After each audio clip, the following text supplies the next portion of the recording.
New York City, before the sun. A cemetery in Brooklyn, still and gray, the grass holding the cold from the night before. One man, standing alone between the stones, not grieving, not praying. Something harder than both. He crouches down, places something at the base of a headstone. Old, carefully folded. He stands, doesn't look away. Across the river, the city is already moving, glass towers catching the first light. 42 floors of steel and ambition, a lobby with marble floors and crystal water pitchers, and a bench beside a maintenance door where in a few hours a man will be asked to wait. And wait he does, 27 minutes. Then a door opens on the 38th floor. 12 people in leather chairs. One man at the head of the table who has already decided, before briefcase opens, before a single word is spoken, what this meeting will cost. A hand extends across the table, and everything that follows begins with what happens next. Brooklyn, New York, 5:30 a.m. The cemetery was quiet at 5:30 in the morning, not the peaceful kind of quiet. The held breath kind, the kind that sits on your chest and waits. Marcus Webb stood alone between two rows of headstones. His good shoes pressing down into the damp October grass, his coat buttoned all the way to the top, his hands at his sides. Still. He didn't bring flowers. He never brought flowers. James Webb was not a flowers kind of man. James Webb was the kind of man who fixed things with his hands and ate whatever was put in front of him without complaint, and never once asked anyone to make a fuss over him. Flowers would have embarrassed him, so Marcus brought the tie instead, dark blue silk, or what passed for silk in 1987. Frayed at the narrow end, just slightly along the bottom edge. A small stain near the knot that had never come out, no matter how many times his grandmother had worked at it over the kitchen sink with a damp cloth and a patience that never seemed to run out. He'd found it 3 weeks ago in a shoebox at the back of his closet, still folded exactly the way James used to fold it. Edges aligned, corners sharp, like the man himself. Marcus crouched down, placed the tie against the base of the headstone. Smoothed it flat with 2 fingers the way you smooth something you want to stay. Stood back up and just stood there. I have a meeting today, he said, to the stone, to the grass, to the October air that still carried the cold memory of rain from 2 days before. A big one, the kind you used to tell me about. Suit and tie, 38th floor, crystal water pitchers on the table. The cemetery didn't answer, it never did. I know what you'd say. Marcus adjusted his collar, not because it needed adjusting. Because his hands needed something to do. You'd say walk in like you already own the room. Don't let them see you sweat. He paused. You'd probably also say that gray suit makes me look like I'm filing taxes. Almost a smile. Almost, I'm wearing the gray suit, he said quietly. Just so you know. He stood 1 more minute, not quite praying. Not quite anything with a name. The particular way that men of a certain age stand at the graves of people who made them. Like if they stay still long enough, something transfers. Some permission, some understanding that can't be asked for and can't be given any other way. Then Marcus Webb straightened. He picked up his briefcase from the grass and walked back toward the street. He had a meeting to get to. And a different tie waiting for him at home. His own dark charcoal already knotted once and adjusted twice in his mind before he'd even left the apartment. 2 separate ties, one left behind, one waiting, each one its own kind of inheritance. Marcus's apartment, Harlem 615A. M. The apartment on the 14th floor smelled like coffee and ironing starch. The gray suit hung on the back of the closet door. He'd owned it for 11 years, bought it off the rack the week before his first major investment pitch. Back when Webb Capital Group had 3 employees and a folding table in place of a conference room. He'd worn it to that pitch, won the deal, worn it to the next one, won again. The suit had a history. It had a loose stitch along the left shoulder seam that he'd had repaired 4 times. It had been dry cleaned so often the fabric had developed a particular smoothness, not quite like new, something better than new. Something that had been through things. His housekeeper thought he should replace it. His assistant thought he should replace it. His daughter, Aliyah, thought he should replace it with something from this decade. Baba, she'd said last Christmas, eyeing it on its hanger with the specific horror of a 26-year-old who understood fashion as a form of argument. That suit is older than some of my classmates. It's a good suit. It's a gray suit. Those are not mutually exclusive. She'd made a face. He'd kept the suit. Now he stood in front of it with the iron in his hand and the board set up over the bedroom carpet. The radiator in the corner doing its irregular clanking, 3 clanks, silence, 2 clanks, silence, like Morse code from a station nobody monitored anymore. He pressed the jacket first, long, slow passes of the iron over the fabric, then the trousers. Here is something about Marcus Webb that most people in his professional life never knew. He thought while he ironed. Not scattered thoughts, not the anxious circling kind. Real thinking, ordered the kind that happened when his hands were occupied and his mind was left alone to do its actual work. And what he was thinking now, at 6:15 in the morning, pressing an 11-year-old suit before a meeting he'd been building toward for 4 months, was whether James Webb had been right. Not about any specific thing, about the posture of it, the particular way James moved through rooms that didn't want him there. That stillness, that refusal to perform anger for people who expected and perhaps wanted anger, that dignity that didn't ask anyone's permission to exist. Marcus had built a firm that managed $12 billion in assets. He had 37 employees, 3 offices, a corner suite on Park Avenue with a view that people put on postcards. He sat on 2 foundation boards and had appeared on the Forbes list 8 years running. He still ironed his own suits. Because his grandmother taught him that details were the things that told you who you actually were when nobody was watching. Because James taught him the same thing in different words, with different tools over a different kind of table. His phone buzzed on the nightstand. He knew who it was before he looked. Alia texted the way she argued, methodically, with supporting evidence and a clear thesis. You have the Huxley and Crane meeting today. I looked Conrad Hale up again last night. His track record is, Baba, just be prepared. For anything, I love you. Also, please, for the love of everything, do not wear the gray suit. Marcus looked at the gray suit. Set the phone down, picked it up again. Typed the gray suit and I have an understanding. Focus on your contracts seminar. I'll be fine. 3 dots appeared immediately. Then, I finished the seminar reading at 4 this morning. I'm at the library already. Don't change the subject. Are you actually okay? He stared at that last line longer than was probably necessary, Baba. He typed. I'm always okay, set the phone down. Looked at himself in the dresser mirror. Gray suit, white shirt, charcoal tie. His own tie, not James's. That one was in Brooklyn now, resting against a headstone in the October grass, doing its own kind of work. 52 years old, a few more lines around the eyes than there used to be, a few more threads of silver at the temples. The face of a man who had been in many rooms and had learned something in each one, not always what the room intended to teach him. He looked okay. He was okay. He put the jacket on, picked up his briefcase, the kind a high school teacher might carry, nothing announcing anything, and walked out. The door clicked shut behind him, soft, controlled, the way Marcus Webb closed most things. The A train 7:05 a.m. The A train at 7 in the morning was its own complete world. Marcus sat between a nurse in scrubs reading something on her phone and a teenage boy with earbuds in, head nodding to music Marcus couldn't hear. A construction worker across the aisle eating a breakfast sandwich with the folksed efficiency of a man who had 9 minutes and intended to use all of them. 2 women speaking quietly, in a language he didn't know, one laughing at something the other said, the laugh low and genuine and completely at home in the noise of the car. Nobody looked at him twice. Just another man in a suit on the morning train. He liked that. More than most people in his tax bracket would probably understand. He liked that specific invisibility. The right to be unremarkable. The right to sit in a subway car and be nobody in particular and have that be enough. He opened his briefcase, took out the proposal, 68 pages, printed and bound, spiral spine, 4 months of work.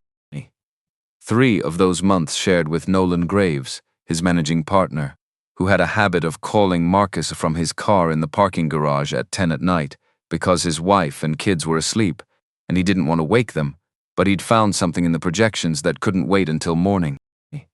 Good man Nolan, precise, loyal. The kind of partner who didn't need to be in the room when the handshaking happened. He just needed to know the work was right.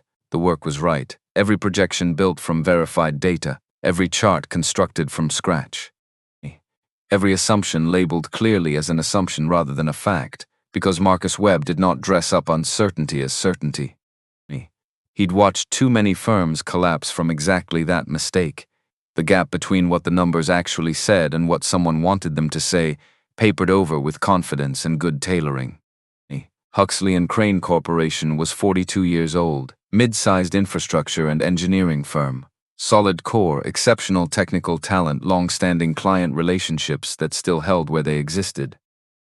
But bleeding quietly from a series of bad contracts, worse decisions at the executive level, and a funding structure that had been optimized for a market that no longer existed. They needed capital. They needed someone who could see past the surface numbers to what was actually underneath. And what was actually underneath, if you looked carefully, was a company worth saving. Marcus had made the first contact 6 months ago, spoken to Elliot Shaw, the CFO, 3 times by phone, careful conversations.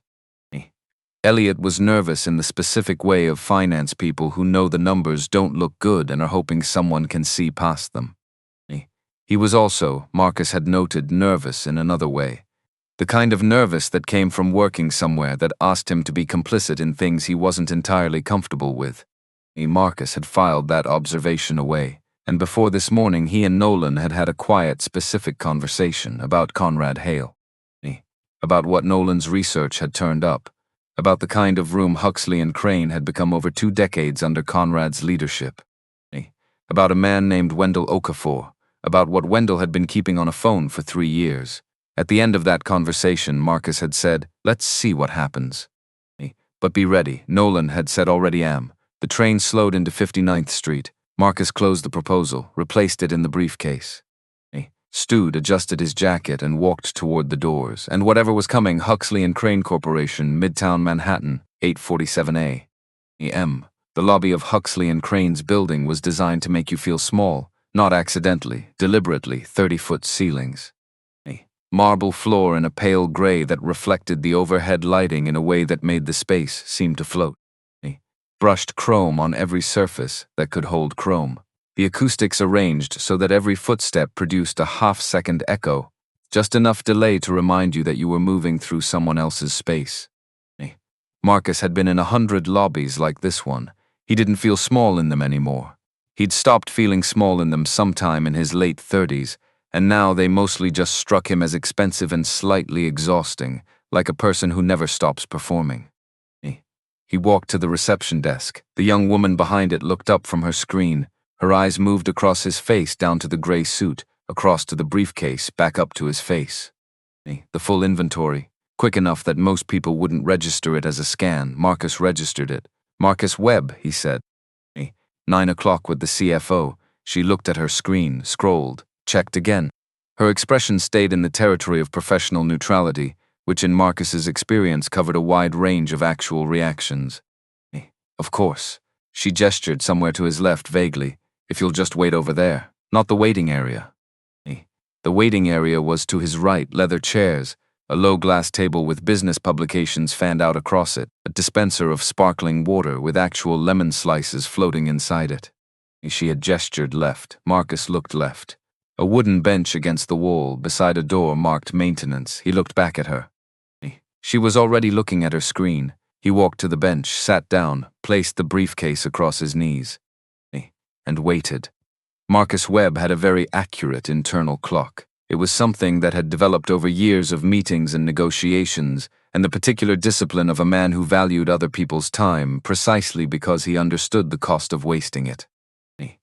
At 9:17, he knew it was 9:17 without looking at his watch. At 9:24, he knew it was 9:24. At 9:32, when Elliot Shaw finally emerged from the elevator bank and crossed the lobby toward him, Marcus knew exactly how long he had been sitting on that bench beside the maintenance room door. 27 minutes. Elliot was tall, thin in the way of someone who forgot lunch more often than not, and moving at a pace that telegraphed apology before he opened his mouth. He had the look of a man who had been managing other people's messes for so long he'd forgotten what it felt like to walk into a room without bracing. "Mr. Webb."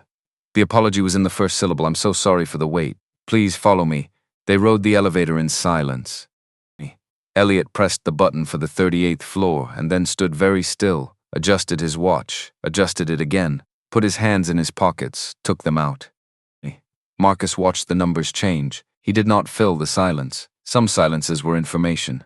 This one told him several things, none of them surprising, all of them useful. The doors opened on 38, a long hallway, glass-walled offices on both sides. framed photographs of the company's founders at intervals along the walls, black and white, formal, the kind of institutional portraiture that says we have been here a long time and we intend to keep being here. At the end of the hallway, a set of double doors. Elliot held one open. Marcus walked through. Huxley and Crane boardroom, 38th floor, 9:35 a.m. The boardroom believed in itself. Mahogany table long enough to seat 16 comfortably. Crystal water pitchers at intervals catching the light from the windows that looked out over Midtown toward the park. 12 leather chairs, most of them occupied. Executives of Huxley and Crane who looked up when the doors opened with the practiced attention of people who had sat in many meetings and had learned to look attentive while deciding quickly whether a new presence mattered. Marcus set his briefcase on the table, did not sit yet. He scanned the room the way he always scanned rooms, not aggressively, just thoroughly, the way you read a document before you sign it. 12 faces. 11 of them settled into the comfortable arrangement of people who expected this meeting to confirm what they already believed. One face that was different in the far corner, a man of perhaps 46, compact, the kind of still that comes not from ease but from years of learning how much space he was permitted to occupy. He met Marcus's eyes for a moment, just a moment, long enough for something to pass between them, the specific recognition of two people who have navigated the same kind of rooms by different routes. Then he looked down at the papers in front of him. Wendell Okafor, 13 years at this company, and on the table in front of him, face down, a phone. Marcus noted it, filed it. Then the door at the far end of the room opened. Conrad Hale walked in the way certain men enter rooms they have decided they own. Not quickly, not slowly, at the pace of someone who has never had to wonder whether the room would wait for him, because it always had. Custom navy suit, the kind of cut that required 3 separate fittings, gold cufflinks that caught the light in the specific way of things designed to catch light. 61 years old, with the jaw-set confidence of a man who had been the most important person in most rooms he'd entered for the better part of 3 decades. He scanned the faces at the table, nodded at each one, then his eyes reached Marcus and stopped, a fraction of a second. Most people would have missed it, the barely there tightening along the jaw, the chin lifting, the nostrils flaring in the way that has nothing to do with smell. Marcus had been reading those fractions of a second his entire life. He knew exactly what he was looking at. Elliot. Conrad's voice was flat, directed at the CFO who had gone rigid in his chair. What is this? Elliot stood. Conrad, this is the investor I mentioned. This is Marcus. I can see what this is. 12 people at a mahogany table. 12 people who stopped breathing. Marcus extended his hand, steady, open, the most basic act of professional acknowledgement, a gesture that happened 10,000 times a day in buildings exactly like this one. 2 people meeting, one hand reaching toward another. Conrad looked at that hand, looked at Marcus's face, looked back at the hand. His upper lip moved, just slightly, don't touch me. 3 words, quiet, almost gentle, the kind of quiet that is not gentle at all.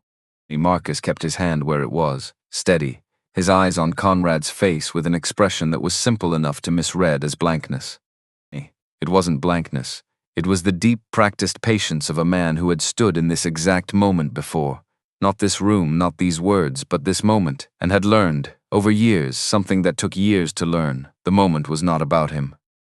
It was about the man in front of him, and what the man in front of him was revealing. Sir, Marcus said.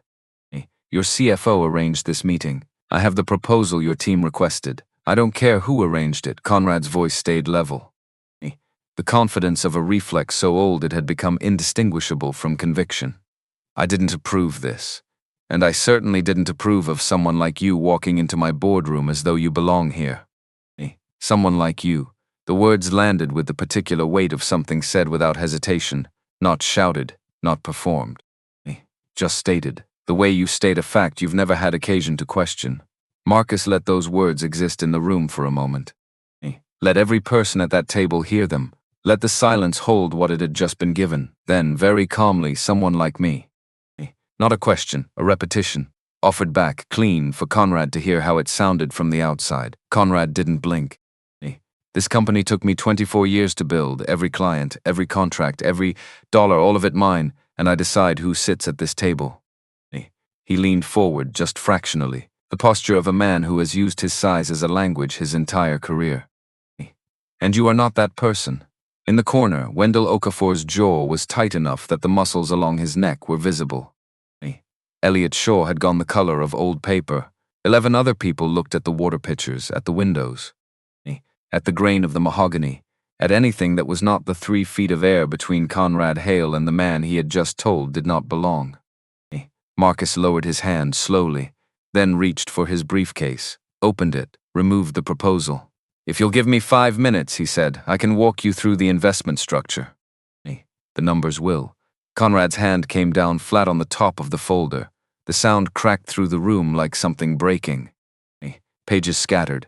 68 pages. 4 months of evenings and weekends and late phone calls in parking garages, sliding across polished mahogany as if they weighed nothing. As if they were nothing. Because to Conrad Hale, in this moment they were. Not because of what they said. Because of who had brought them. "I said I don't want to hear it," Conrad said. "Not from you. Not today. Not ever." And here is where the room expected something. A reaction, a protest. Raised voice or wounded silence, or the particular visible humiliation that would confirm for everyone present the story Conrad was telling about who Marcus Webb was and what he was worth. They did not get any of those things. Marcus looked at the pages spread across the table and started picking them up. 1 page at a time, not quickly, not with any sign of distress. The same methodical care with which he ironed his suits in the mornings, 1 long pass, then the next, then the next. He smoothed each page flat with his palm before he stacked it. He aligned the edges. He worked without commentary, without expression, without acknowledging that anyone else in the room existed. 12 people watched. Not one of them moved to help. Not one of them spoke. Conrad watched too, arms folded across his chest. Head tilted at a slight angle. The look of a man watching something he finds faintly baffling, like an insect doing something complicated for no apparent reason. "You know what your problem is?" Conrad said. Marcus continued stacking pages. "You people." The words dropped into the room like something Conrad had carried for a long time and saw no reason to put down. "You always think you can just walk in. Just show up, stand in rooms you were not built for. Act like the world owes you something for showing up." He paused. "You people," he said it twice, in front of 12 witnesses. Wendell Okafor closed his eyes for 1 second. Then opened them. His hand moved almost invisibly and rested on the face-down phone on the table in front of him. Marcus placed the last page into the folder, tapped the edges against the mahogany to align them, closed the cover. Placed his hand flat on top of it. Then he looked up at Conrad Hale. This was the moment that 11 of the 12 people in that room would later describe in depositions, in interviews, in quiet conversations with lawyers and journalists, and in some cases with their own families. The moment they would return to again and again, trying to put accurate language to something that had felt at the time impossible to look away from and impossible to fully explain. Marcus's face was calm, not the careful, constructed calm of someone managing a reaction. The real kind, the kind that lives below the face, in the chest, in the way a person breathes. The kind that comes from knowing with absolute clarity who you are, and not requiring anyone in this room or any room to confirm it. "Are you finished?" Marcus said. Conrad's expression moved. Something crossed it. Surprise at the steadiness, perhaps, or frustration at not receiving what he'd expected, which was some visible evidence of damage. He'd said the things he'd said in order to produce a particular result. He was not producing it. "Get out," Conrad said. Flat final. Marcus stood, picked up his briefcase, tucked the folder under his arm. "This building isn't for people like you," Conrad said to his back. Louder now. Needing the last word the way certain always need the last word. It never was, and it never will be. Marcus walked to the door. His shoes made no sound on the carpet. His back was straight, shoulders level and square. He moved the way James Webb had moved out of a room 36 years ago, without theater, without display, with full and quiet possession of himself. Leaving nothing behind, taking everything that mattered. His hand touched the door handle. He paused, 1 breath, just one, not for Conrad. Not for the 11 people sitting at the table who hadn't said a word, not for anyone in that room. For James. Then he opened the door and walked out. The door closed behind him, soft, controlled, just like Marcus Webb. Inside the boardroom, Conrad unfolded his arms, straightened his cuffs, looked around the table with the expression of a man who has resolved an interruption and is ready to return to the important work. Now, he said, where were we? And the room obeyed, 'cause rooms like that always obeyed. The water pitchers sat untouched. The leather chairs held their occupants in place. 11 people who had just witnessed something opened their folders and picked up their pens and arranged their faces into the expressions of people for whom nothing significant had occurred. Wendell Okafor looked at the door, then down at the phone in front of him. His thumb moved, one small, quiet, deliberate press. Stop recording. He would check the audio quality later. In the privacy of the men's room down the hall, door locked, volume low. He would listen to 38 seconds of Conrad Hale's voice, saying things that would in time be heard by considerably more than 12 people. But that was later. For now, he placed the phone back in his pocket, opened his folder, and performed, as he had been performing for 13 years, the role of a man for whom the room was perfectly comfortable. The elevator on the far side of the 38th floor opened, and Marcus Webb began his descent. The doors closed. The noise of the floor, the resumed conversation, the rustling papers, Conrad's voice already reconstructing itself into authority, disappeared. The elevator was cool, quiet, the slight vibration of cables and counterweights doing their work. Marcus was alone. He stood with the briefcase in his right hand and the proposal tucked under his left arm, and he looked at the floor indicator as the numbers counted down. 36, his left hand, the one that had extended toward Conrad Hale and not been met, was shaking. Not much, barely visible. The kind of tremor that happens in the hands of a man who has held himself very still for a long time and is now, finally, in a space where the stillness doesn't have to be performed anymore. He looked at his hand, made a fist, held it. 3 seconds, 4, released, 33. He thought about James Webb at a dinner table on a Tuesday night 36 years ago. Meatloaf going cold, a fork going up and down, eyes flat and gray and containing something pressed so deep it had no surface anymore. He thought about Alia's text, "Are you actually okay?" He thought about 68 pages of careful, honest work scattered across mahogany by a man who had not read a single word. 30. He reached into his jacket pocket, found his phone, one message from Nolan sent 4 minutes ago, 6 words. Recording clear, ready when you are. Marcus looked at those 6 words for a long moment, because here was what Conrad Hale didn't know. What none of the 11 witnesses in that boardroom had known. What Elliot Shaw, who had invited Marcus in good faith and watched in bad conscience, had not known either. Marcus had known this meeting might go this way, not as certainty, as preparation. The difference between a man who shows up hoping and a man who shows up ready. Because Nolan's research had not just turned up Conrad's investment record and his company's financials, it had turned up something else. A pattern, a culture. 3 years of documentation compiled by a man named Wendell Okafor, who had learned long ago that people like him needed evidence because the world did not take their word for things. Wendell had been told through a careful chain of introductions that if he ever chose to act on what he documented, there were people who would know what to do with it. So before Marcus had walked through those glass doors this morning, he and Nolan had been ready for this exact outcome. Not hoping for it, ready for it. 27, he typed back, pull everything, all of it, give it all to Sterling. He sent, watched the numbers drop. 25, 3 dots from Nolan, then done, no questions, no elaboration, just done. The particular efficiency of a man who trusted the person he worked for to have had a reason, and moved immediately. 22. Marcus put the phone back in his jacket pocket, stood in the falling elevator, and for just a moment, just one, he let himself feel it. Not manage it or press it down or file it away for later. Just feel it, here in the only private space he'd had in the last hour. You people, the hand refused, the papers on the floor, the 11 people who had looked at anything except what was happening. It hurt, that was the plain truth of it.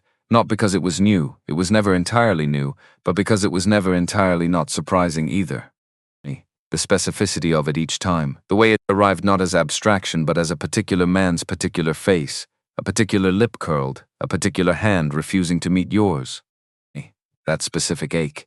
He thought about James going back the next morning, and the morning after, and every morning after. Because giving up is when you don't go back. 8. Marcus took one breath, long, measured, the kind of breath a man takes when he is deciding what to carry forward and what to leave in the elevator. 5. He rolled his shoulders back, set them in place. 3. Straightened the briefcase. 2. Put his face back to itself. 1. The lobby, The marble, the brushed chrome, the young woman at the reception desk not looking up, the bench beside the maintenance room door empty now, the indentation in the seat cushion already lifting back to flat. Marcus walked through all of it, past the sparkling water with the lemon slices, past the glass doors held open by a mechanism that didn't know who was walking through. Out onto the sidewalk, and the city moved. Without pause, without noticing, without any acknowledgement that something had shifted on a 38th floor, that was going to cost odd one man considerably more than he currently understood. Taxis, a food cart, the particular smell of New York in October, roasted something and exhaust and the faint ghost of last night's rain still sitting in the gutters. People walking fast in every direction with a particular efficiency of a city that has somewhere to be and intends to get there.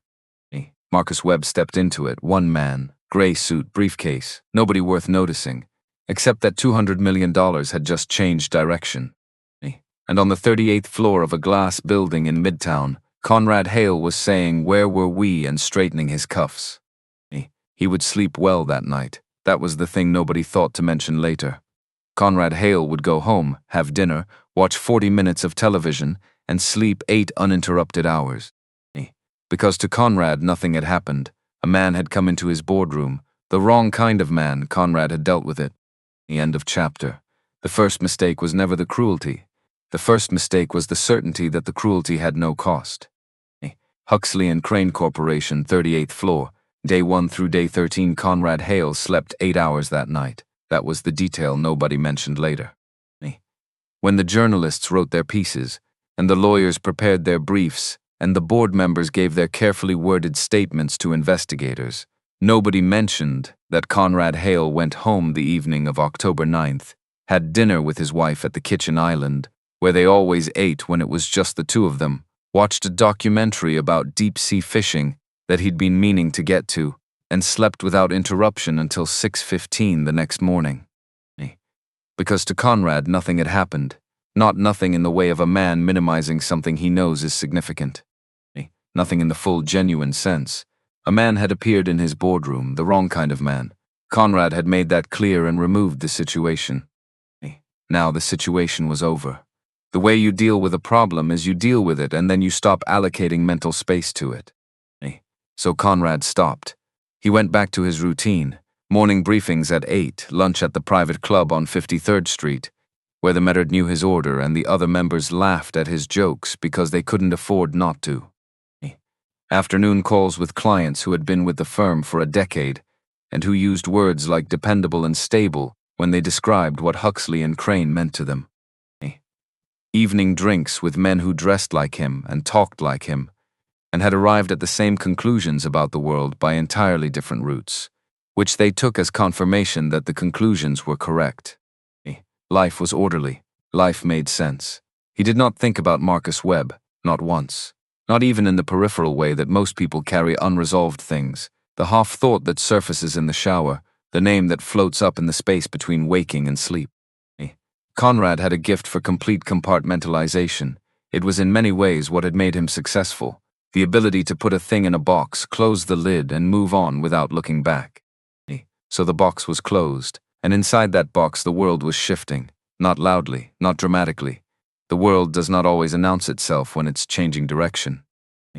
Sometimes it moves the way water moves under ice, quietly, with great intention, building pressure you can't see until the surface gives.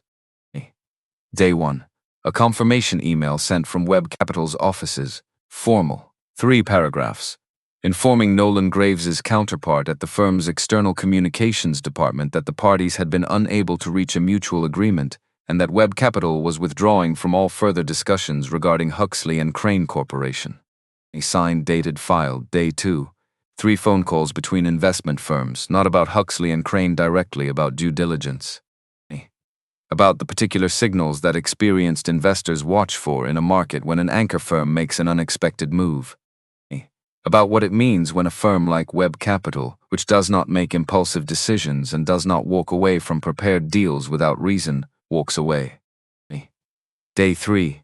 A lunch in Midtown between the managing director of Redstone Ventures and an old colleague who happened to mention in passing that he'd heard something interesting about the Huxley and Crane round.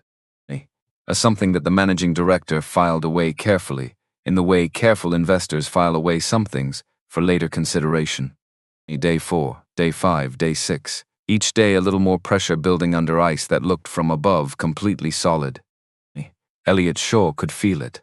Not the specifics, he didn't have the specifics yet, but the particular anxiety of a man who knows he has left a door open and is waiting to hear what walks through it. He checked his email with the dread of someone expecting a diagnosis. He sat through morning briefings with his hands folded too carefully on the table.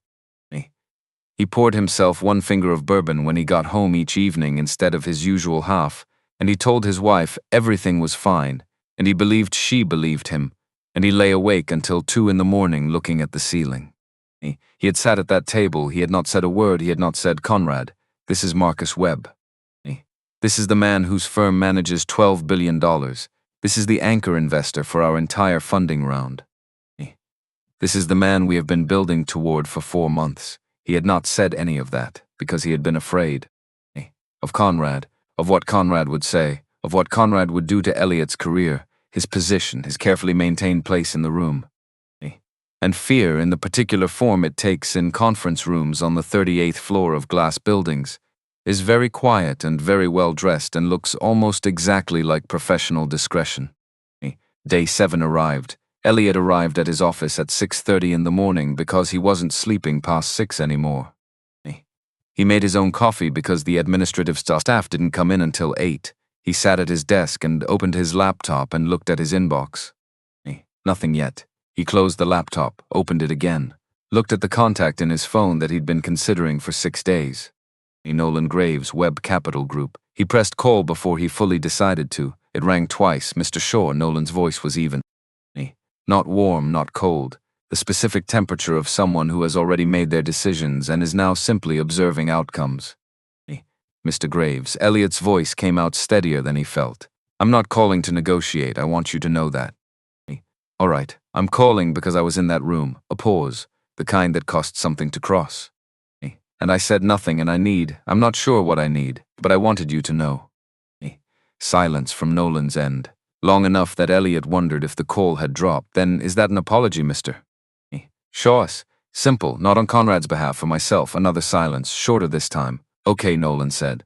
And that was all, no absolution, no thank you for calling, no indication of what, if anything, it changed. Just okay. The word landing exactly where it landed, no more and no less.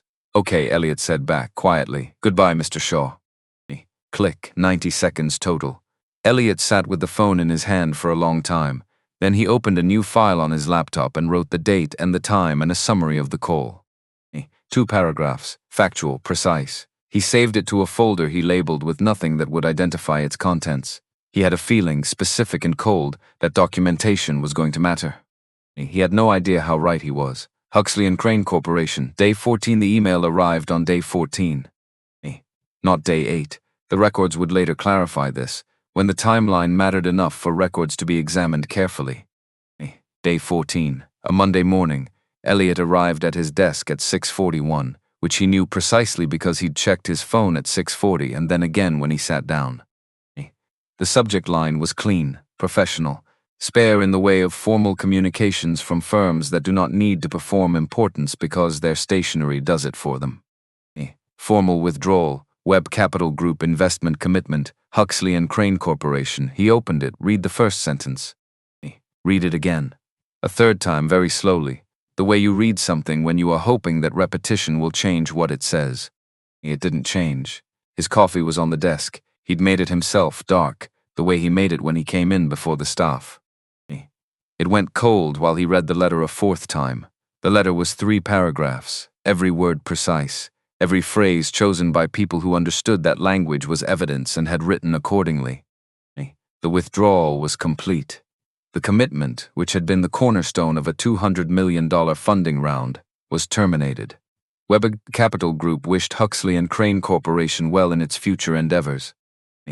That last sentence was the most devastating, the particular politeness of it, the absolute finality dressed in professional courtesy.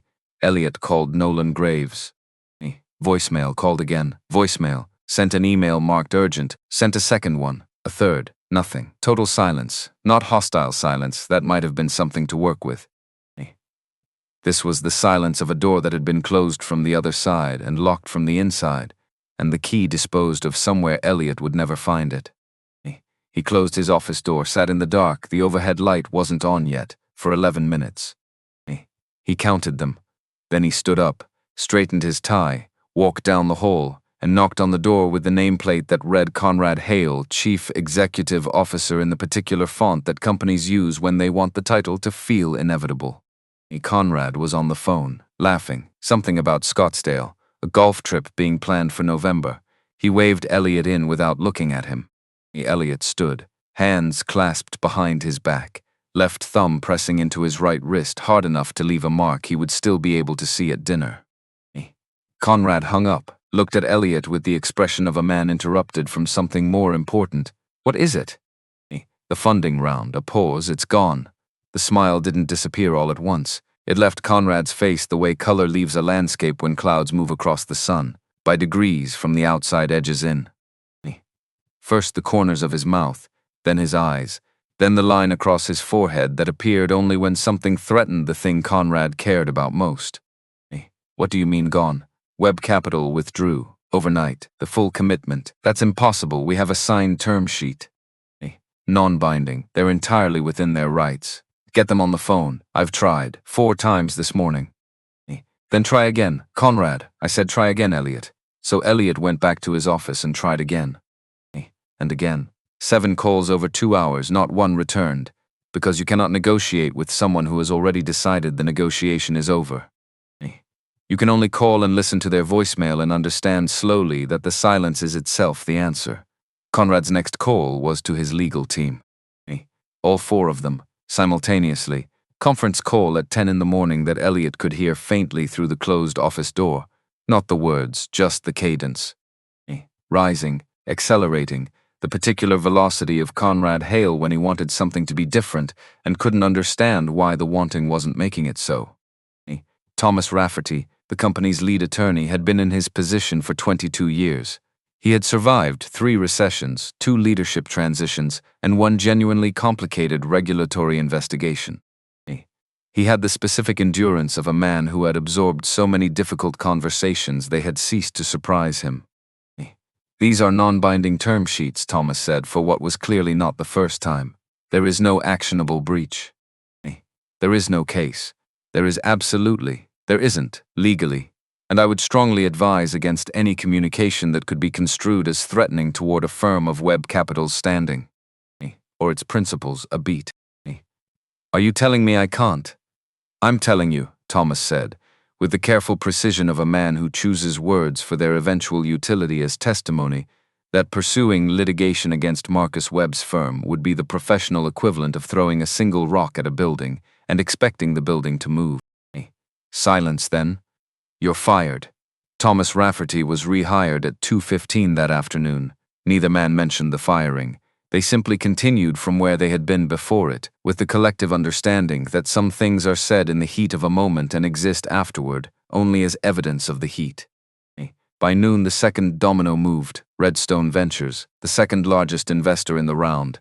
Their managing partner called Elliot directly, not Conrad, a choice that was itself a communication, and the conversation lasted exactly 90 seconds. "We've reviewed our position. Without Webb Capital as lead, the risk profile changes significantly. We're stepping back, effective immediately. Click." By 3 in the afternoon, 2 more investors had followed, different firms, different voices, the same finality, the same careful language that said everything by saying very little.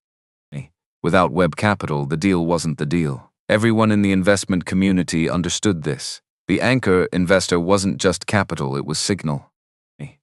It was legitimacy. It was the thing that told every other investor that someone they trusted had looked at this opportunity carefully and decided it was worth their name. When that name was withdrawn, the signal changed, and signals in investment circles travel fast. Webb Capital Group, Park Avenue, day 14 noon. In a corner office 23 blocks north, Marcus Webb was eating lunch at his desk. Turkey sandwich, the place on the corner. He ordered from them 3 times a week because they got it right every time. And consistency was something Marcus valued in sandwiches the same way he valued it in people, because it was rarer than it should be, and worth acknowledging when you found it. Nolan appeared in the doorway at 12:17. He had the look of a man watching a prediction come true. Not satisfaction, exactly, something more careful than satisfaction. The awareness that being right about something bad is its own complicated feeling. "Redstone's out," Nolan said. Marcus took a bite of his sandwich. 2 more followed, and I'm getting signals that Meridian is reconsidering their position. Nolan leaned against the door frame. "The whole round is effectively gone." Marcus nodded, chewed, swallowed. "Sterling is ready to move the moment you confirm." "Confirm it." Nolan straightened full amount, plus the additional 100. A pause. Nolan doing the arithmetic, though he already knew it. "That's 300 million to Sterling Caldwell. I know what it is. Conrad Hale is going to understand exactly what that means. Sterling has been chasing his clients for 15 years. I know what it means, Nolan." A beat. Then Nolan nodded once. The nod of a man who trusts the person he works with to have arrived at a decision carefully. He turned to go. "Nolan," he stopped. Marcus looked at the sandwich, then at Nolan. "The press release goes out clean, facts only. No editorial. Nothing that sounds like a statement about anything other than business." "And the quote you mentioned?" Marcus had been thinking about the quote since the elevator. He'd turned it over on the A train heading back uptown, standing on the platform, walking the 4 blocks to the office, standing at his desk looking at the skyline for 20 minutes while Diane, his assistant, held his calls without being asked, because she'd worked with him long enough to recognize the 20-minute window look. "What do you say? When a man has called you an animal in front of 12 witnesses and refused your hand and scattered 68 pages of your work across a table, because he decided before you opened your briefcase that you were not worth the courtesy of a full sentence. When he has said you people twice in the same room, in front of the same 12 people, with the confidence of someone who has said it many times in private and found that it cost him nothing. What do you say? You could say a great deal. You could be precise and devastating. You could make sure every word landed exactly where it deserved to land." "Or 12 words," Marcus said. "That's all." Nolan waited. "I don't do business with companies that don't respect basic human dignity."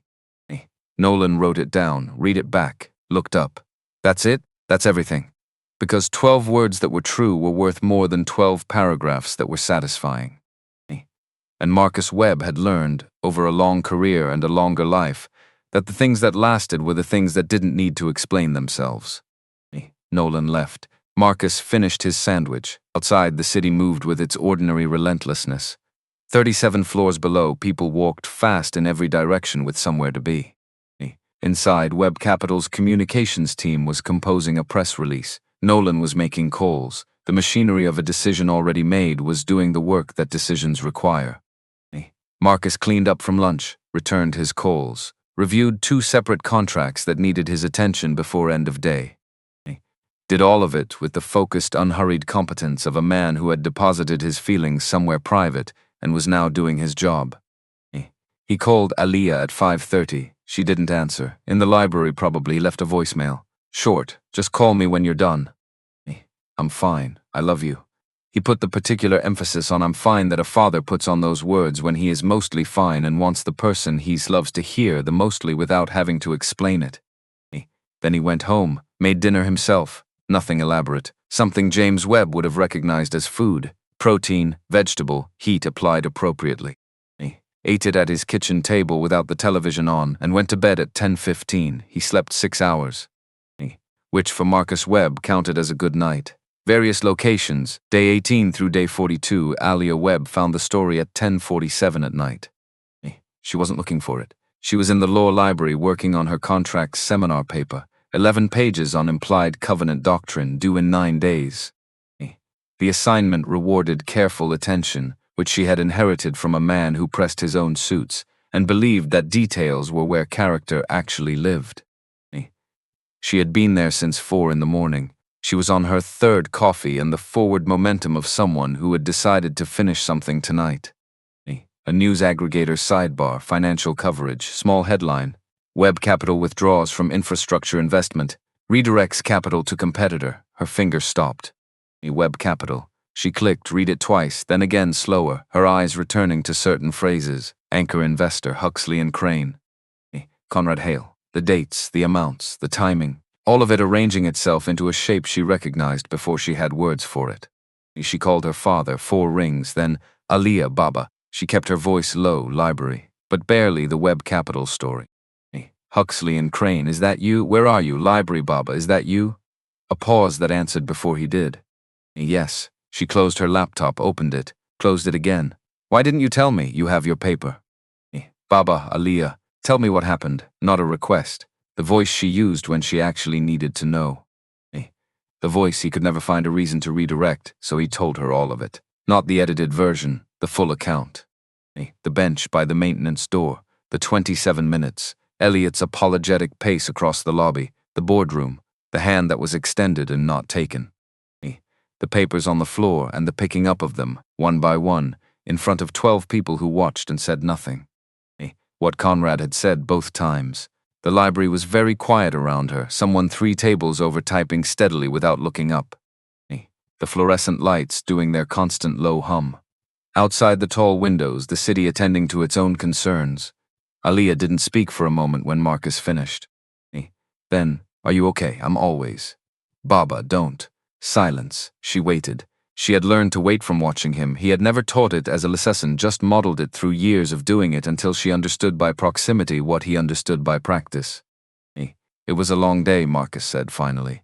From Marcus Webb, those 4 words were a full emotional disclosure. I'm coming over this weekend. You have your paper. I'll bring my paper. Aliyah Baba, her closing argument voice. Calm, immovable. The voice that her contracts professor had described in a margin note as possessing unusual natural authority. Why did you go? If you knew it might be like that, why did you still go? A long pause. Long enough that she heard him move somewhere in the apartment. And then Marcus said the real thing. Because I need you to never stand in that elevator, he said, and wonder whether you deserved it. The library hummed around her. I need you to have seen what it looks like when a man doesn't perform anger for people who expect it. When he doesn't shrink, when he just does what he came to do and lets the rest of it be what it is. A pause. I need you to carry that memory into the rooms you'll walk into, Aliyah. The rooms that are waiting to see what you do. Dad, not Baba, Dad, the word she used when something was too large for the softer version. I'm fine, he said gentler. Go finish your paper. I hate you a little bit right now, I know.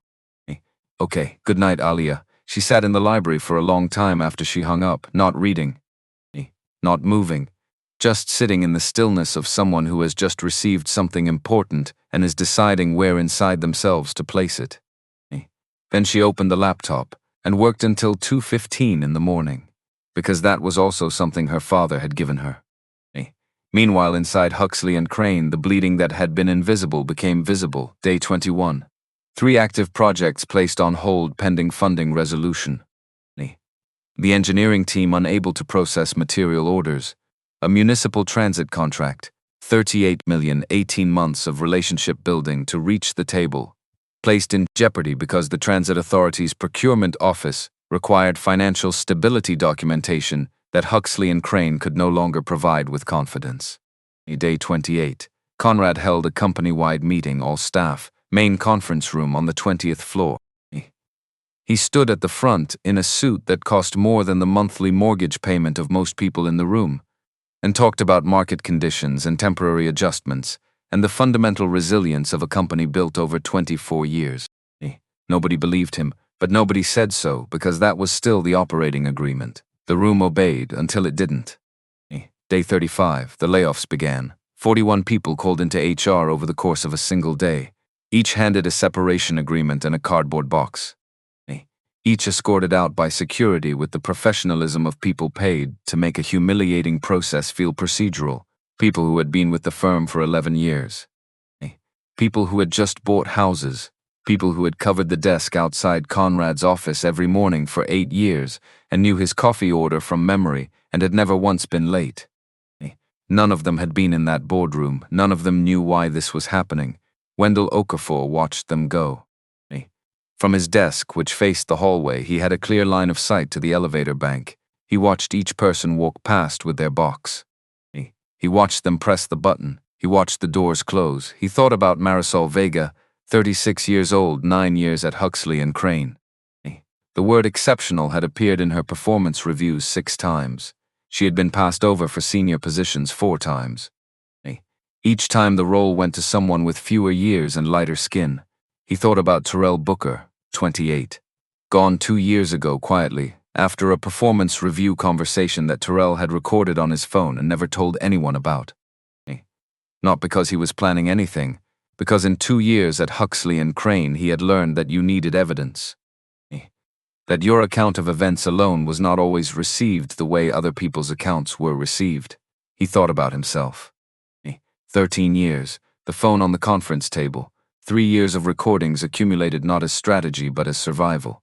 The habit of a man who had learned, slowly and at cost, that memory was not always enough. He thought about Marcus Webb picking up pages from the floor, one by one, slowly, without hurrying, in front of 12 people who watched and said nothing. Wendell opened his desk drawer, looked at his phone, closed the drawer. Not yet, but soon across town Marisol Vega sat at her kitchen table with her husband Luis across from her. He had made dinner because she'd forgotten. He had been watching her for 2 weeks with the quiet attention of a man who loves someone and is waiting without pressure for them to be ready. That night she was ready. She talked for an hour and 40 minutes, 9 years of it, the meetings from which she had been removed because of the way she looked. The client-facing teams she had been kept from, the ideas credited to other names, the 6 performance reviews that called her exceptional, and the 4 promotion decisions that went to people with fewer years and a different appearance. Luis listened without interrupting. When she finished, he said, "Have you saved any of it?" She had saved everything. Every email, every memo, every word, stored in a folder on a personal drive that had nothing to do with company servers. Not because she had a plan, because she had always sensed, with the deep practical knowledge of someone who has been watching the rules applied unevenly for years, that one day documentation would be the difference between being heard and being managed. She just hadn't known for what, not yet, and in a different apartment across a different borough, Terrell Booker pulled his old phone from a drawer he hadn't opened in months. He plugged it in, waited for it to charge, found the file, 11 minutes and 43 seconds. A performance review, Conrad Hale's voice. Clear, unhurried, explaining ceilings and limitations in the natural order of professional trajectories in language that was careful enough to be deniable and clear enough to be unmistakable. Terrell listened to 30 seconds. Then he stopped the recording, set the phone on the kitchen counter, looked at it for a while. He was thinking about who he would call when the moment came now. 600 miles away in a building in Boston's financial district, Conrad Hale's son, Preston, was sitting at his own desk at 11:30 at night when his phone rang. His father's number. Preston was 30 years old. He worked at a mid-size investment fund. He wore suits that fit because his mother had taught him to care about such things. And he worked hard because his father had taught him that work was identity. And he had spent the last 3 days trying to reconcile those 2 inheritances with the audio clip that had been playing on financial news channels since yesterday morning. He answered. Preston. Conrad's voice had something in it that Preston had almost never heard there, not quite uncertainty. Something that lived adjacent to it. Dad. Preston kept his voice level. He was good at that. He had learned it young in rooms where his father's certainty filled all available space and the only dignified response was to match the temperature. I've been waiting for you to call. I wanted to explain, Dad, just the word, quiet. I heard the audio. Silence. Everyone heard the audio, Preston said. It's been on television for 2 days. The context of that meeting was Dad. Again, Preston's voice didn't rise. It didn't need to. I don't need context. I know what the words mean. I've known what those words mean my whole life. A pause. I just didn't know you said them. More silence. Longer this time. Preston looked at his desk. At the framed photograph there. Himself at 12 years old, his father's hand on his shoulder. Both of them at some company event. Both of them squinting into sun. A photograph in which his father looked like a man who had everything arranged correctly. What did you do? Preston said. Not accusatory. Genuinely asking. The way you ask someone a question when you need the answer to come from them rather than from what you've already read. What did you actually do in that room? Conrad didn't answer immediately. When he spoke, his voice was different. Quieter. The specific quiet of a man who has been running on certainty for 61 years and has, in this moment, run out of it. I don't entirely know, Conrad said. That's the part I can't. He stopped. I looked at him and I just knew. Knew what? That he didn't. Conrad stopped again. The sentence had nowhere to go that wasn't worse than silence. Preston understood. He understood it in the way that children understand their parents' worst qualities. Not because they share them, but because they have spent a lifetime navigating around them. Okay, Preston said. Preston, I have to go, Dad. Not unkind, just done. We'll talk when there's something useful to say. He ended the call, sat at his desk for a long time. Then he looked at the photograph again. His father's hand on his shoulder, both of them squinting into sun. He put the photograph face down in the desk drawer and went back to work. Various locations, day 42 through day 46, Camille Forsyth received the first call on a Wednesday afternoon. She was at her desk at the Financial Register, working on a piece about infrastructure investment patterns in secondary markets. 6 weeks of reporting, solid material. The most interesting thing on her desk until the phone rang at 3:17, unknown number. She answered because she always answered unknown numbers. That was the discipline. Male voice, measured. The voice of someone who had rehearsed the decision to call more than the call itself. He didn't give his name. He said he thought she was thorough. He said there was something at a company called Huxley and Crane worth looking at. He said there was a man she should talk to, Wendell Okafor. She found Wendell's number through 2 introductions and called him that evening. He answered on the second ring. She explained the nature of the call, asked if he'd be willing to speak, off the record to start if he preferred. Wendell said no. She started to respond. Not off the record, Wendell said, on the record, with my name. A pause. You're sure? I've been sure for 3 years, Wendell said. I was just waiting for the moment to be right. They met the next morning, a coffee shop, 6 blocks from the Huxley and Crane building. Wendell arrived first, had already ordered, had the phone on the table between them before she sat down. 3 years of internal meeting recordings, performance review documentation, emails forwarded to personal accounts, patterns that, laid out with dates and names attached, told a story that was neither subtle nor ambiguous. Camille had been doing this work for 11 years. She recognized the shape of it immediately, and at the bottom of the folder on the phone. An audio file from October 9th, 38 seconds. She played it once with the volume low, then she set the phone down and looked at Wendell. He looked back at her with the steady, unhurried eyes of a man who has been carrying something for a long time and has finally placed it on a table in front of someone who can do something with it. How long have you had this? She asked. Since the morning it happened. You were recording. I recorded every meeting in that room for 3 years. He wrapped both hands around his coffee cup. When you are the only person in the room who looks like me, you learn that your account of events is sometimes received differently than other people's accounts of the same events. So I kept records. Camille looked at the audio file. I need to verify everything independently, I know. This will take time. I've had time, Wendell said. Take what you need. She spent the next 8 days making calls. To former employees who were no longer afraid of losing jobs they no longer had. To legal experts who could place what she was finding in regulatory context.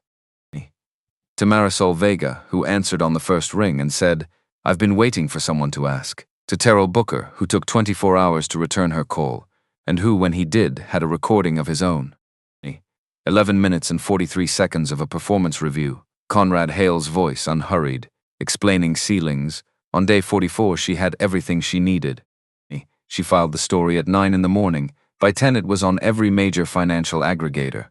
By noon, the audio clip was playing on 3 cable news channels. 38 seconds. Conrad Hale's voice in his own boardroom, saying what he had said without hesitation because it had felt, in that moment, like simply stating the obvious. Who let this animal into my boardroom?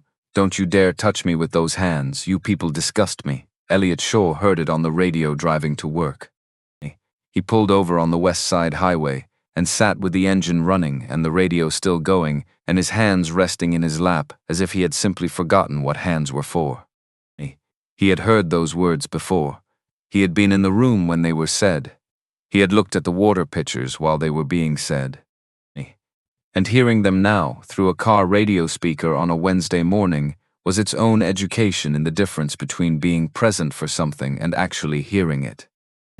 He started the car, drove to the office, took the elevator to the 38th floor, did his job because doing his job was the only thing left he had control over.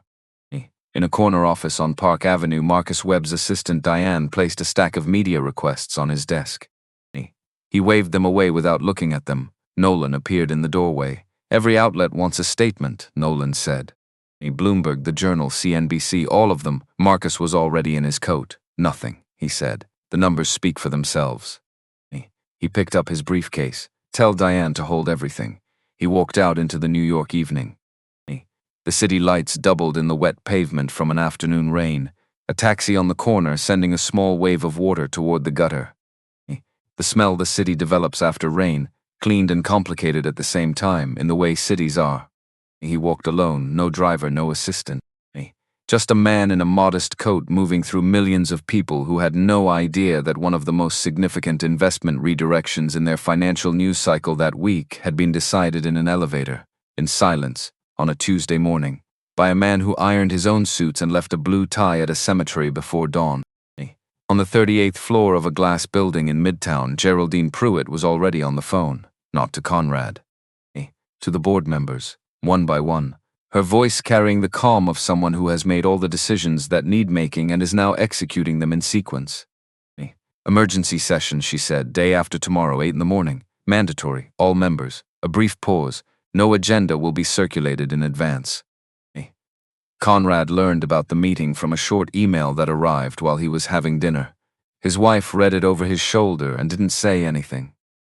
That silence was its own communication. He read it again, mandatory attendance. He decided it was a damage control session. Something he could walk into and take charge of the way he had taken charge of things for 2 decades. He had the words ready: resilience, recalibration, the fundamentals of what we've built. He went to bed at his usual time. Tried to sleep, lay awake until 1 in the morning listening to the house settle around him. For the first time in as long as he could remember, the silence of a room did not feel like comfort. Day 46 arrived gray and cold. Conrad, dressed in his best suit, drove himself in, pressed the button for 38. He stood in the elevator and watched his reflection in the brushed chrome doors. Navy suit, the jaw set of a man who has decided how the next 2 hours will go. He pushed open the boardroom doors at 8:02. The room was already full and nobody turned when he walked in. That was the first signal. In 24 years, every room Conrad Hale entered had reoriented itself toward him. People turned. Conversations paused. The room adjusted to his presence the way rooms adjust to gravity, automatically, without decision. It was something he had stopped noticing because it had always been true. 12 people sat at the mahogany table and not one of them looked up. Every eye was fixed on the screen at the far end of the room. A press release, Webb Capital Group letterhead, clean design, and beneath the logo a photograph, a man in a gray suit. Mid-step, not posed, looking slightly past the camera in the way of someone who agreed to the photograph as a courtesy while continuing to move toward wherever he was going. Marcus Webb, founder and managing partner, Webb Capital Group. Webb Capital Group announces $300 million strategic investment in Sterling Caldwell Industries. Conrad's feet stopped. He stood in the doorway of his own boardroom, the room he had sat at the head of for 24 years, the room where he had held every significant meeting of his professional life, the room where 6 weeks ago he had made a decision that had felt, in the moment, like no decision at all. And he could not make himself cross the threshold. Because Sterling Caldwell was not just a competitor. Sterling Caldwell was the company Conrad had dismissed in interviews for 15 years. The company he had described in this exact room to these exact chairs as the firm that would always be chasing Huxley and Crane without catching up. The company that had been 2 steps behind for a decade and a half, $300 million, poured directly into Sterling's hands. Geraldine Pruitt turned from the screen to face him. 67 years old, eyes that had watched enough unfold to have stopped being surprised by human behavior without having lost the ability to respond to it clearly. Her expression held no anger, no satisfaction, the exhaustion, instead, of a person who has watched something become inevitable and has finally arrived at the point where inevitability becomes action. "Sit down, Conrad," he sat, not the way he had sat in this chair for 24 years. As the center of gravity, the point around which the room organized itself. He sat the way a person sits when the room has already organized itself around something else, and there is no longer a point in pretending otherwise. Geraldine pressed the remote. The press release scrolled to the biography section. She read none of it aloud. She let it sit on the screen for the time it took 12 people to read it. The 2-bedroom apartment in Brownsville, the 2 jobs through high school, the $30,000 and the folding table, the $12 billion under management, the 8 consecutive years on the Forbes list. The man, Conrad, had pointed toward a bench by the maintenance door and made wait 27 minutes before his meeting. When enough time had passed, Geraldine spoke. "You threw out a billionaire investor," she said. Her voice carried no dramatics. "A scalpel doesn't need drama. A man who came to this building in good faith with a proposal your own CFO had requested. In front of 11 witnesses who have given sworn testimony about what occurred." Conrad's mouth opened. "You called him an animal," Geraldine said. "Your word, on audio played on national television 14 times in a single day." She looked at him. "And you said you people twice." "In the same meeting, in this room, in front of those 11 people." His mouth closed. The room was silent in a way that was entirely different from the silence of 6 weeks ago. Then the silence had been the silence of people who chose not to speak, the silence of compliance, of fear, of calculation about what dissent would cost them. A silence that protected Conrad by surrounding him. This silence was the opposite. This was the silence of 12 people who had already made their decisions and were waiting for the formality of a vote to confirm what had already been decided. Not protective, not surrounding anyone, just present like weather after a storm has already passed. Thomas Rafferty spoke from midway down the table. Careful, legal, every word chosen for its potential as future documentation. "The press release went live at 6 this morning," Thomas said. "It includes a statement from Mr. Webb." He read it. "I don't do business with companies that don't respect basic human dignity." 12 words, no anger in them, no threat, no performance of grievance. Just a precise, clean, devastating statement that said everything by saying almost nothing. The words of a man who understood that restraint, deployed correctly, carried more weight than any elaboration. Conrad stared at the photograph. Marcus Webb stared back with that expression, the one Conrad had stood 3 feet from in this room 6 weeks ago and had read as absence.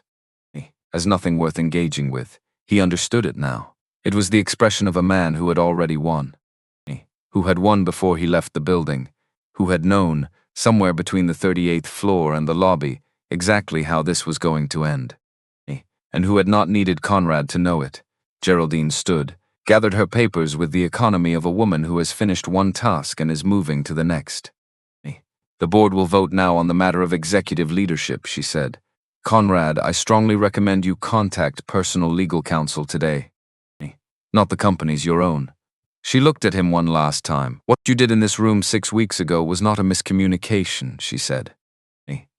"It was not a heated moment or a professional disagreement. You looked at a man and decided, before he opened his briefcase or said a word, that he did not deserve your basic courtesy. And then you acted on that decision, and you said so twice, out loud, in front of witnesses." Conrad said nothing. There was nothing left that would help.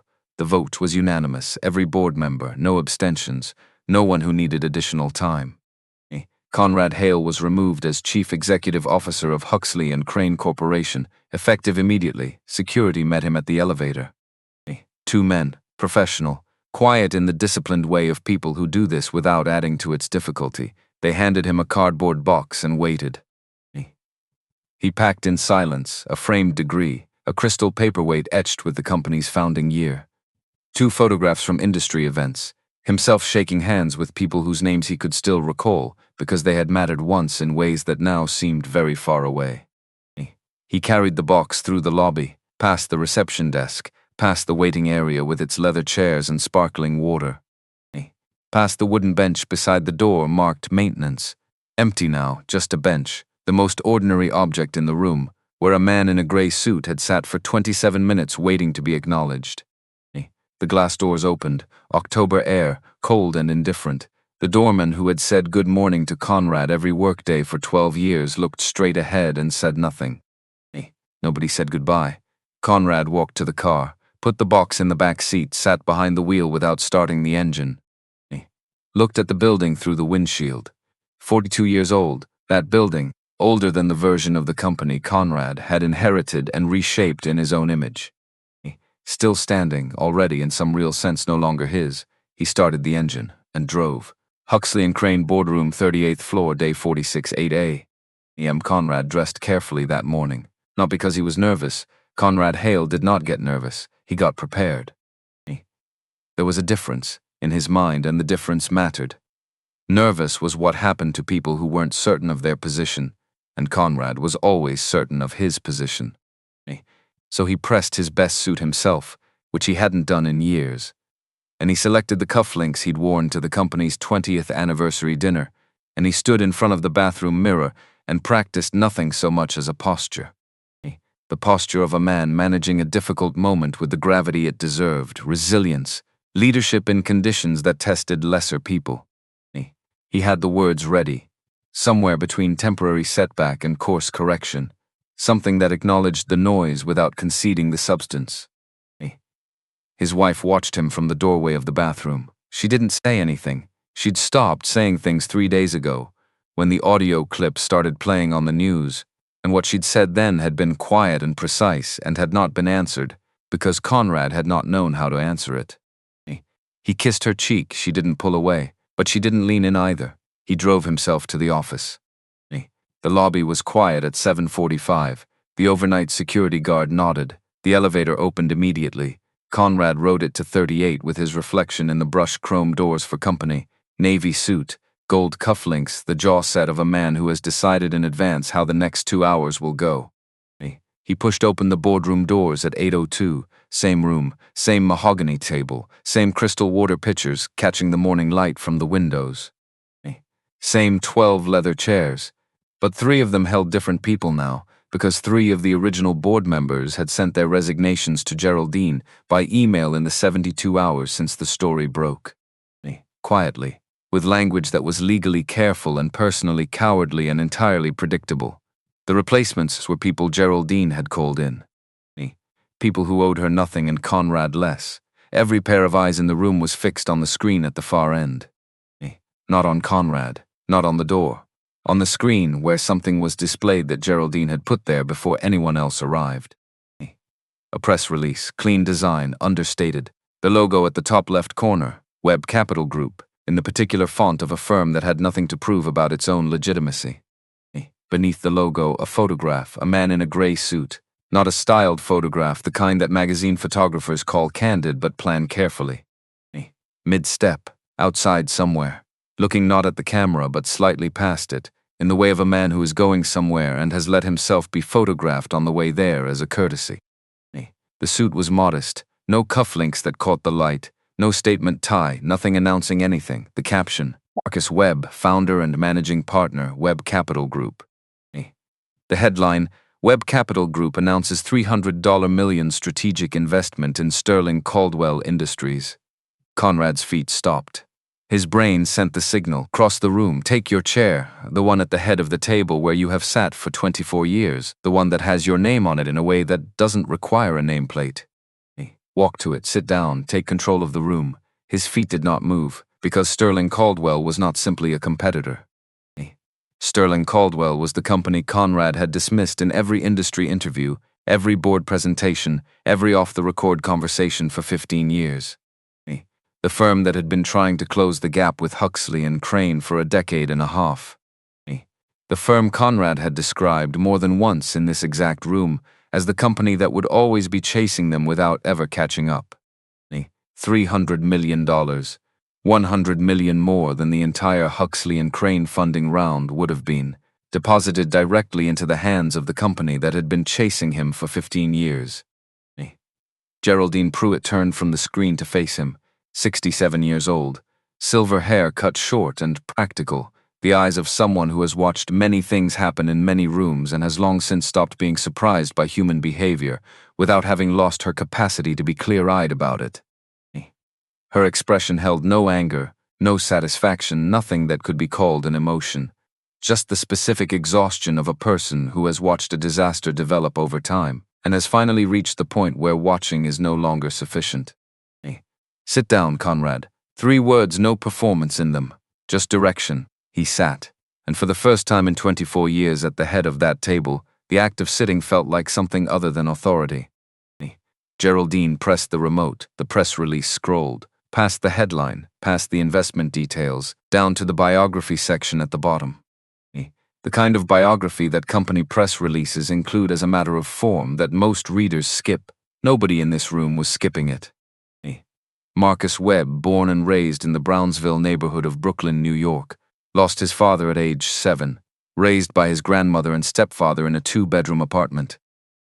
Worked 2 jobs through high school, graduated valedictorian, full academic scholarship to Columbia University, graduated summa cum MBA from Wharton School of Business. Founded Webb Capital Group at age 29 from a single-room office with $30,000 in personal savings and a folding table for a desk. Webb Capital Group currently manages over $12 billion in assets. Marcus Webb's personal net worth exceeds $1.2 billion. He has funded infrastructure projects in 9 states, backed 36 companies from startup to public offering, and has served on the boards of 2 major charitable foundations. He has appeared on the Forbes list of most influential investors for 8 consecutive years. The man in the cheap suit. The man Conrad had pointed toward a bench by the maintenance room and made wait 27 minutes. The man whose hand Conrad had looked at and refused. The man he had called an animal. In front of 12 witnesses, one of whom had been recording, Thomas Rafferty, company attorney present because Geraldine had required all relevant parties, spoke from his seat midway down the table. His voice was careful in the way of someone who knows that every word he says in this room may eventually be read back to him. The press release went live at 6 this morning, Thomas said. It's been picked up by Bloomberg, Reuters, the Wall Street Journal, and every major financial news outlet. By this evening, it will be the dominant story in every business publication in the country. A pause. It includes a quote from Mr. Webb. Conrad looked at Thomas. Thomas read from the screen without looking up. 12 words. I don't do business with companies that don't respect basic human dignity. The room absorbed them. The way a room absorbs something that has been said precisely, not with drama but with the particular weight of language that doesn't need decoration. Conrad stared at the photograph. Marcus Webb stared back, that expression. The one Conrad had stood 3 feet from in this room and had misread as absence, as passivity, as the blank face of a man receiving what he was being given. He understood it now for what it was. It was Marcus Webb already knowing how this ended. Already having ended it, in the elevator, on the way down, before the lobby doors had even opened. The expression of a man who had made his decision and was at peace with it, and had nothing left to prove to anyone in the room. Conrad had thrown him out, and Marcus had simply gone, and taken everything with him. Geraldine stood, gathered her papers. The economy of a woman who has already done all the deciding that needed doing, and is now executing. The board will vote at the conclusion of this meeting on the matter of executive leadership, she said. Her voice stayed level. A scalpel stays level. Conrad, I strongly recommend you contact personal legal counsel immediately, not the company's. Your own. She looked at him one last time, not with cruelty, with the same exhausted clarity she'd worn since he walked in. What you did in this room 6 weeks ago was not a misunderstanding, she said. It was not a miscommunication. It was not a heated professional moment. You looked at a man and decided, based on his appearance, that he did not deserve your basic professional courtesy. And then you said so, twice, in front of 11 witnesses who remember every word. Conrad's mouth opened. You called him an animal, Conrad. Her voice did not waver. Your exact word, on audio, played yesterday on national television 14 times. His mouth closed. The vote was unanimous, every board member, no abstentions. No one who needed time to think about it. Conrad Hale was removed as Chief Executive Officer of Huxley and Crane Corporation, effective immediately. Security met him at the elevator.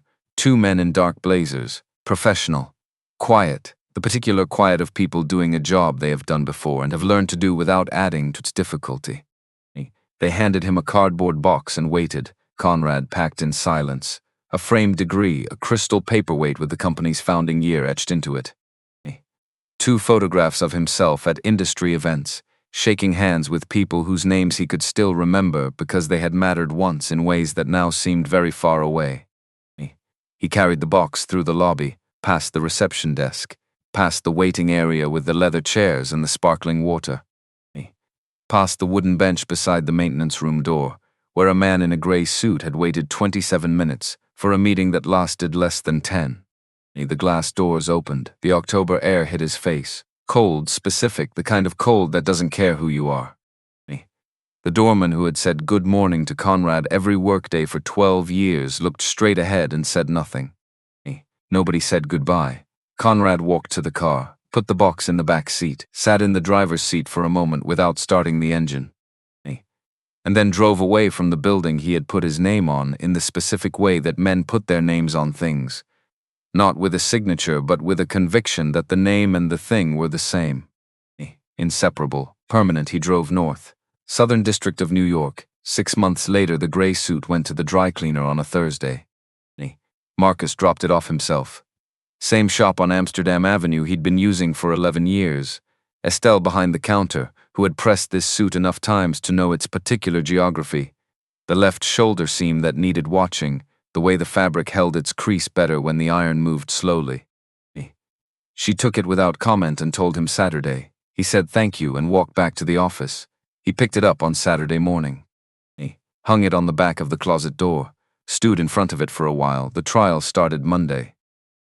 His attorney, Priscilla Odom, had advised him against it. Not the lawsuit, the gray one. She'd sat across from him in her office 2 weeks before the trial began, 31 years of civil rights law in the specific set of her shoulders, and said, wear something that reads as establishment. Something that tells the jury immediately who they're looking at. Something that communicates $12 billion, she'd said. I understand what you're saying, Marcus had told her. Good, I'm wearing the gray suit. A pause. Mark the gray suit, Priscilla. She had looked at him for a long moment. The way she looked at things when she was deciding whether to push.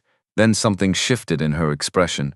Not concession, something closer to comprehension. Tell me why, she said. He told her. About James, about the dinner table.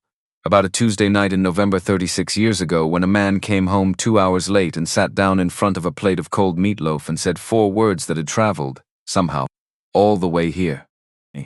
Priscilla listened without interrupting. When he finished, she said, be at the courthouse at 8. The Southern District of New York courthouse on a Monday morning in April had the quality of all courthouses. The weight of accumulated decisions pressing down on the architecture. The specific solemnity of a place that has been the site of both justice and its absence enough times that it no longer distinguishes between them from the outside. The building simply stands. What happens inside it is up to the people who walk through the doors. Marcus walked through at 7:58. Gray suit, white shirt, charcoal tie, his own, the one he'd worn to 100 meetings. The briefcase, not because he needed it but because it was his and he was bringing himself completely. He sat at the plaintiff's table with Priscilla to his left and her associate to his right, and he looked at the courtroom the way he looked at every room he entered, thoroughly, without performance, taking note of what was there. The jury box held 12 people, 8 women, 4 men, a range of ages, the oldest perhaps 70, the youngest perhaps 30.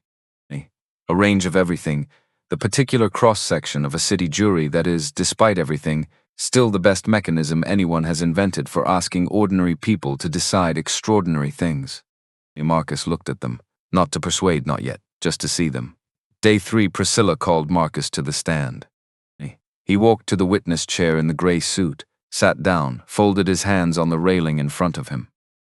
Looked at Priscilla. She approached. Mr. Webb, she said, you are wearing today the same suit you wore to the meeting at Huxley and Crane Corporation on the morning of October 9th. Is that correct? It is. Can you tell the court why? Marcus looked at the jury, not at the judge. Not at Conrad's table, at the 12 people who had been asked to decide something. My stepfather's name was James Webb, he said. He raised me from the time I was 9 years old. He was a careful man, quiet. He worked 31 years without missing a day that wasn't medical. He fixed things with his hands, and he didn't complain about much, and he went back every morning to a job that didn't always treat him the way his work deserved. The courtroom was still. When I was 16, he was asked to leave a business meeting, escorted out, in front of people. For reasons that had nothing to do with his qualifications or his work or anything he had done. Marcus paused. Not for effect, because the next part required care. He came home that night and he sat at our dinner table and he didn't say a word about it. I asked him why he hadn't fought back. He told me they weren't worth the sound of his voice raised. One of the jurors, second row, center, a woman somewhere in her late 60s, silver hair, the specific attentiveness of someone who has learned to listen carefully because listening carefully has cost her something in the past, pressed her lips together. He went back the next morning, Marcus continued, and every morning after that, because he told me that giving up isn't staying quiet. Giving up is when you don't go back. He looked down at the jacket. He never had a courtroom, he said. He never had 12 witnesses. He never had 38 seconds of recorded audio. He had a dinner table and a cold plate of food and a 16-year-old boy asking the wrong questions for the right reasons. He looked back up. I wore this suit today so that he could be here, so that something of him could be in this room in whatever way those things work.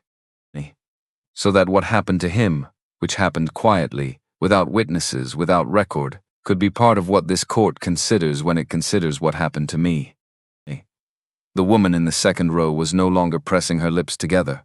The courtroom held its silence the way good silence is held, not awkwardly, not emptily, but with the weight of something having been said that deserved the space around it.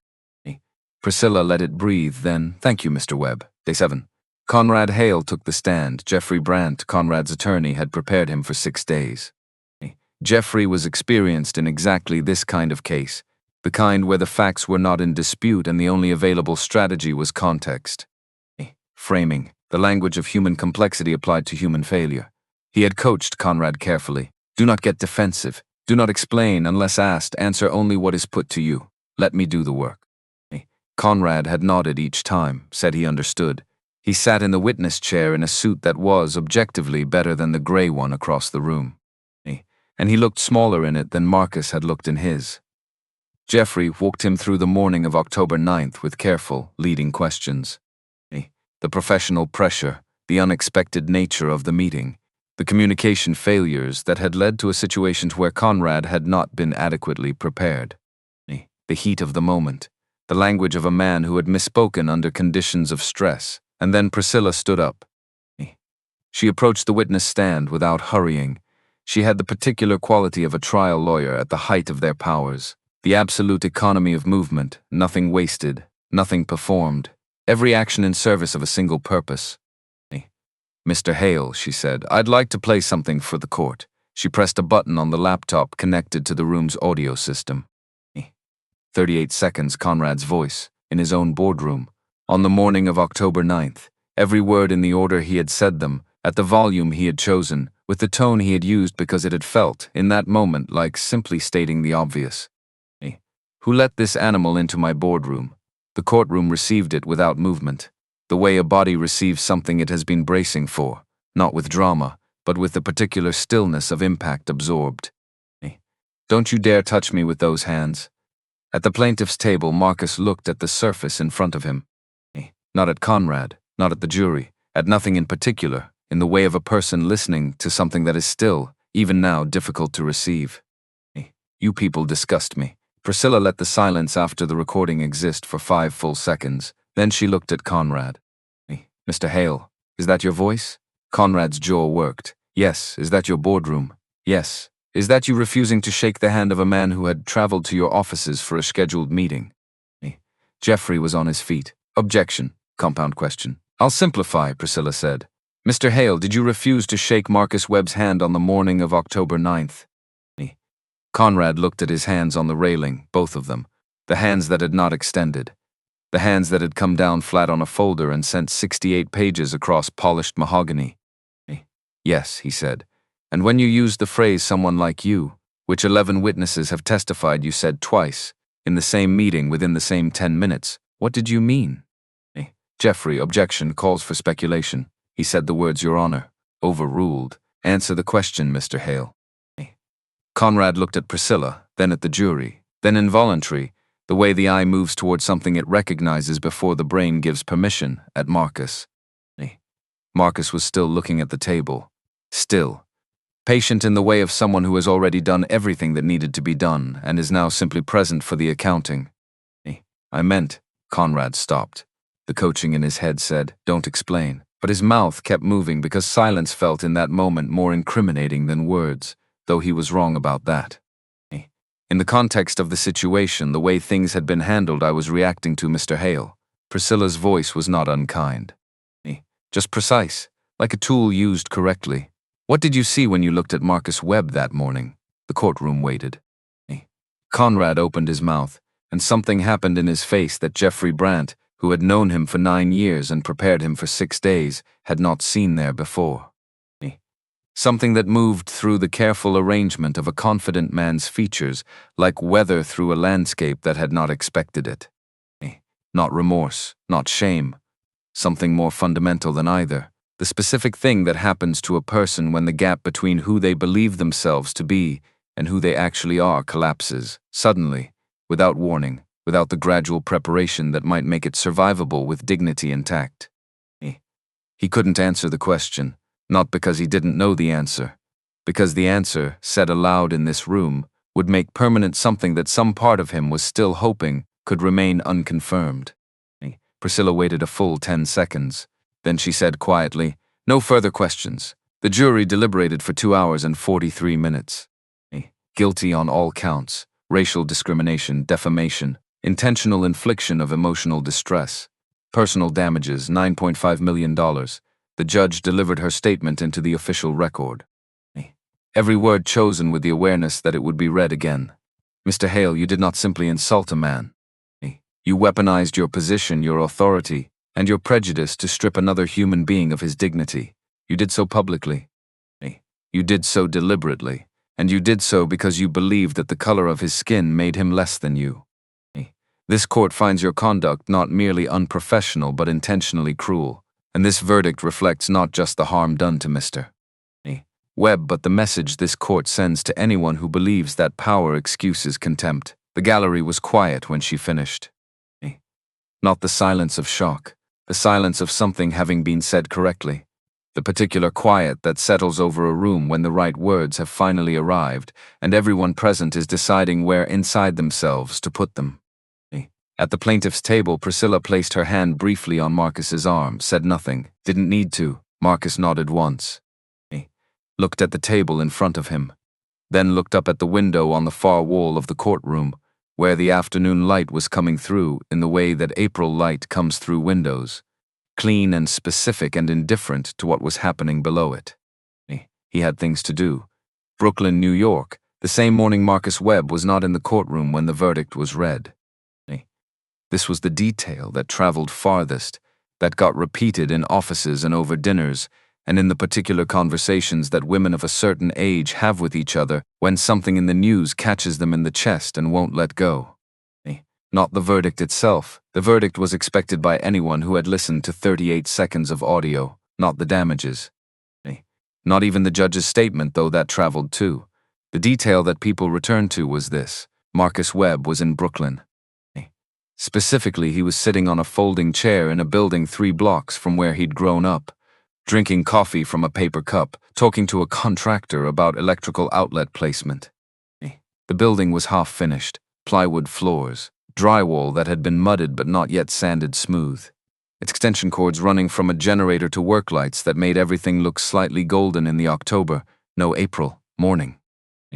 The smell of fresh lumber and joint compound and the particular cold of a space that has not yet learned to hold heat. Nolan called at 11:47. Marcus answered on the second ring. He was mid-sentence with the contractor, who stepped back and occupied himself with a measuring tape while Marcus took the call. The courtesy of a working man recognizing another working man's business. "Guilty," Nolan said. "All counts, 9-5. Marcus looked at the unfinished wall in front of him. At the space where a window would go, already framed, waiting for glass, open to the April air right now so that the sounds of the street came through.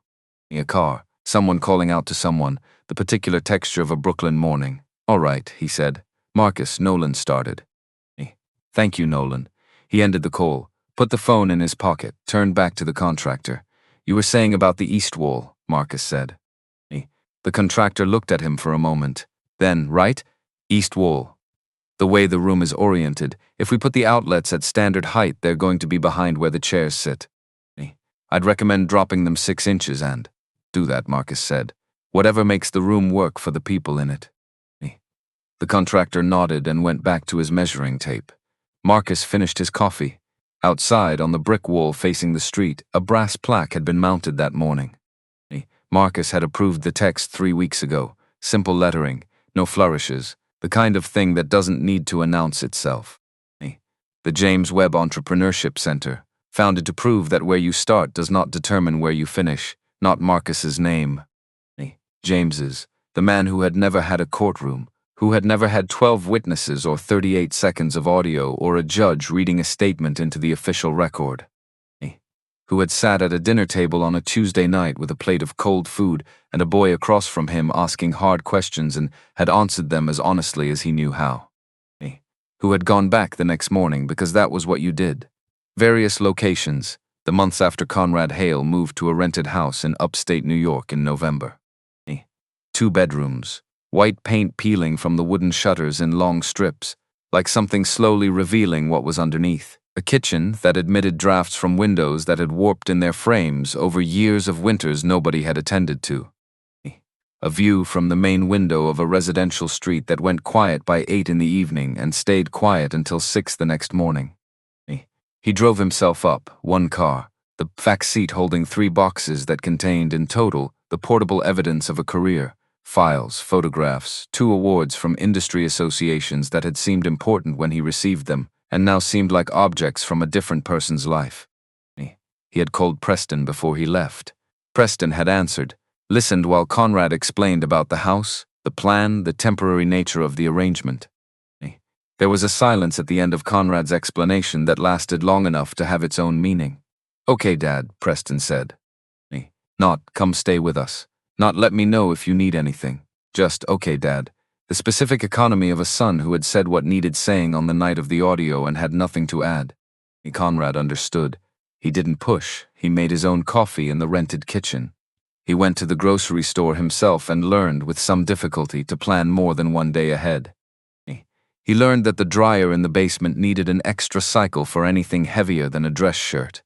He learned that the street outside went quiet in a way that city streets never do, and that the quiet at first felt like peace, and then gradually felt like accountability. He sent 3 emails to Marcus Webb.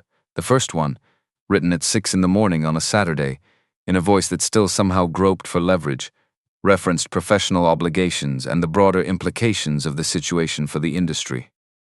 He read it back and heard it clearly as the reaching of a man who had run out of ground. He deleted it without sending. The second was measured. He used the word discuss 4 times. He sent it because it seemed like something a reasonable person would send. No response. The third was shorter. "I may have overreacted. I'd like to sit down." He stared at it for 20 minutes before sending. No response. He learned later, from a follow-up piece Camille Forsyth published 8 months after the verdict, that every email from his address had been filtered automatically to a folder nobody at Webb Capital opened. Not blocked, not flagged, simply made irrelevant, routed to a place where things went when they no longer required attention. Conrad read that detail at his kitchen table in the rented house and sat with it for a long time. He had pointed Marcus Webb toward a bench by a maintenance door. Marcus had pointed Conrad's emails toward a folder nobody checked. The geometry of it, the clean, unhurried, perfectly proportioned geometry of it. Not revenge required effort. This was simpler. This was a man redirecting his attention toward things that deserved it, and away from things that didn't. On the table, a magazine. Business Journal, March issue. Marcus Webb on the cover in the gray suit, mid-step, looking slightly past the camera. The headline, "The Quiet Billionaire, How One Decision Became a Movement." Conrad read the article, all of it. He found himself stopping at the section about the James Webb Entrepreneurship Center. Reading it 3 times. The detail that the center was named for Marcus's stepfather, not for Marcus. The detail that there had been no ceremony. No announcement beyond a brief notice that Marcus had simply opened the doors. He found a pad of paper in the kitchen drawer. The kind of yellow legal pad that offices kept in bulk and that somehow always ended up in random drawers. A pen from the same drawer. He wrote a letter, 4 pages, longhand. He wrote it the way you write something when you know it will never be sent. without managing impression, without calculating effect. Just writing towards something true. He wrote about October 9th, about the moment he had seen Marcus extend his hand, about how fast the decision had been, how it had not felt like a decision at all, how it had felt like recognition, and how that was the part he kept returning to. Not that he had done it, that it had been so immediate. He wrote about the audio, about sitting in the boardroom of his own company and hearing his own voice say those words from the outside. About what it was like to hear himself the way other people had heard him, not as the narrator of his own story, but as a character in someone else's. He wrote about Preston, about that phone call, about "Okay, Dad," and the specific weight of everything left unsaid in those two words. He wrote, "I made my decision about you before you opened your mouth, before you did anything, before you were to me a person at all." He wrote, "I have been trying to understand how that is possible. I have been living with the answer." He folded the letter. He put it in an envelope, wrote Marcus Webb's name on the front, left it on the kitchen table for 3 days. Then put it in the drawer with the pad and the pen, closed the drawer. Some letters are written to move something inside the person writing them, rather than inside the person who would receive them. Marcus Webb did not owe Conrad Hale a response, did not owe him a conversation, a moment of attention, or the completion of Conrad's slow education in what he had done and why it had cost what it cost. That was Conrad's to carry, without receipt, without acknowledgement, as it should be. Elliot Shaw was appointed interim CEO on the same day the board voted. His first official act was not a strategic review or a restructuring announcement or a press statement. He had been composing what he actually wanted to do for 6 months, composing it in his head, then in writing, then revising it, then doing it again, because it needed to be right.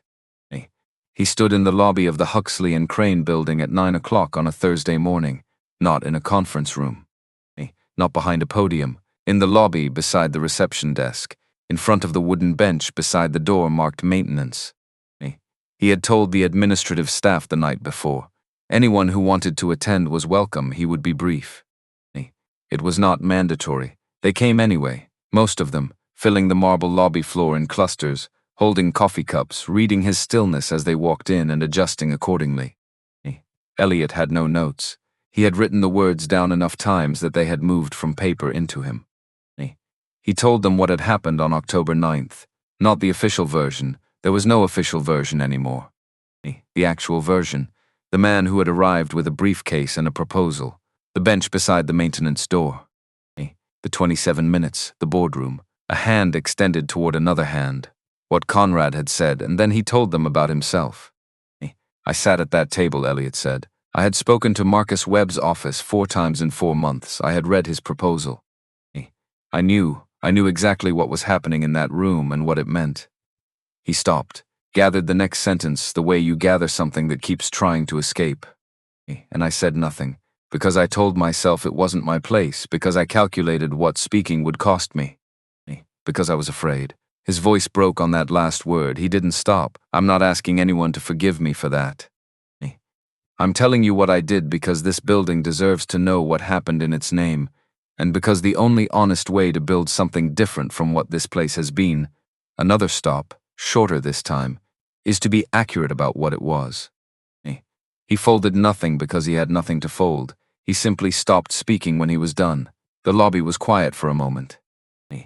Then someone started clapping, slow at first, then faster, then the sound of it filling the marble space, not theatrical, not the applause of an audience, but the applause of people who had been waiting a long time to hear something honest said out loud in this building. Elliot nodded once, got back in the elevator, went to work. 3 weeks later, a white envelope arrived at his office. No return address. His name in handwriting on the front, unhurried, considered handwriting, the handwriting of someone who understood that how you wrote a name was part of what you said about the person it named. Inside, 1 sheet of plain white paper, no letterhead, no logo, 4 words. It took courage. "Thank you." W. Elliot read it standing at his desk, read it again. Then he slid it carefully into the center drawer, face up, in the spot where he would see it each time he opened that drawer. He left it there for all the years he remained in that office. When he finally left, promoted 4 years later, to a position at a firm he respected, he took the note with him. "Some things you don't leave behind." Wendell Okafor, joined the Independent Oversight Committee in January.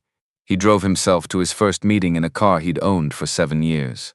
He parked in a lot that charged $12 an hour. Walked into a building that made no attempt to make him feel either large or small.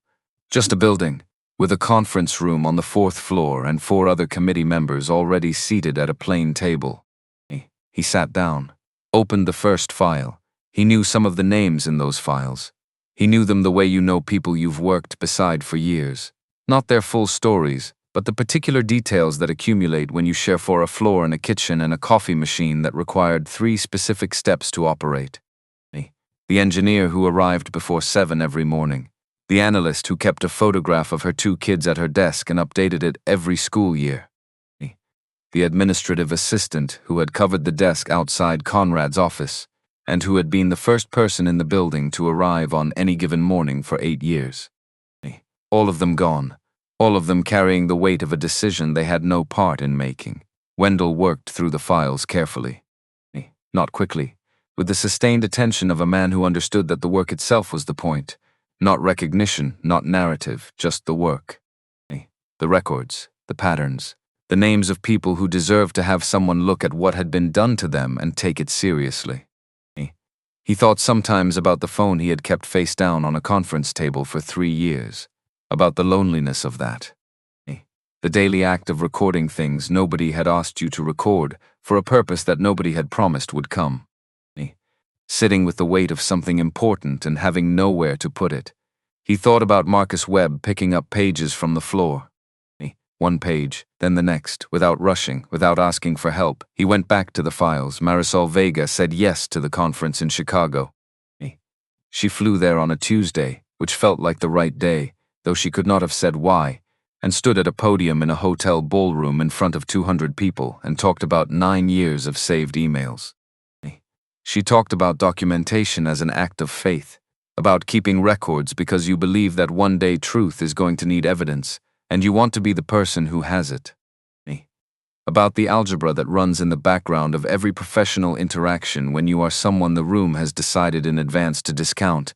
How much will this cost me? Is this worth the price? What do I lose if I say something? She talked about Luis making dinner because she had forgotten.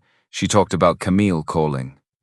The thing I want you to take from this, she said at the end, is not the verdict. Not the audio clip, not the press release. She looked out at the room, 200 faces, many of them carrying their own versions of the same story. The thing I want you to take is the file. The 9 years of records kept in the background with no guarantee they would ever matter. She paused. Keep your records, keep them carefully, because the truth is only as strong as the evidence behind it. And the evidence is only as strong as the person who was paying attention. The applause built slowly, the way it builds when hands are moving while minds are still working. Terrell Booker opened his company in April, 2 employees including himself, a room in a shared workspace with a window overlooking a parking lot.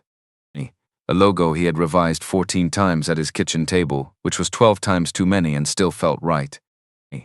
The first investment check arrived in May. Webb Capital Group letterhead. Marcus Webb's signature at the bottom, careful, unhurried, the signature of a man who understood that signing something was a commitment and treated it accordingly. Terrell held the check for a long time. He thought about an 11-minute performance review and a recording he'd kept in a drawer for 2 years without knowing what to do with it. He thought about Camille Forsyth saying, "Your story matters, will you tell it?" He thought about the answer he had given. He deposited the check, called his mother. She cried. He held the phone away from his ear for a moment and looked at the parking lot outside his window. Ordinary, unremarkable, exactly the right backdrop for something that mattered, and then he cried too. Because there was no one else in the office. Because sometimes that's the condition under which the important things are allowed to happen. Brooklyn and beyond. The year after Elliot Shaw was appointed interim CEO, on the same afternoon the board voted. His first official act was not a strategic meeting or a restructuring announcement or a communication to the press. It was something he had been rehearsing in his head for 6 months, without knowing if he would ever have the standing to perform it. He stood in the lobby of the Huxley and Crane building at 9 o'clock on a Thursday morning, not in a conference room. Not behind a podium on a stage. In the lobby, beside the reception desk, in front of the wooden bench beside the door marked maintenance. All staff who wished to attend were invited. Most of them came down. They stood in clusters on the marble floor, holding coffee cups, unsure of the register this was going to take. Elliot had no notes. He talked about October 9th, about sitting at a mahogany table on the 38th floor, about watching a man extend his hand and have it refused.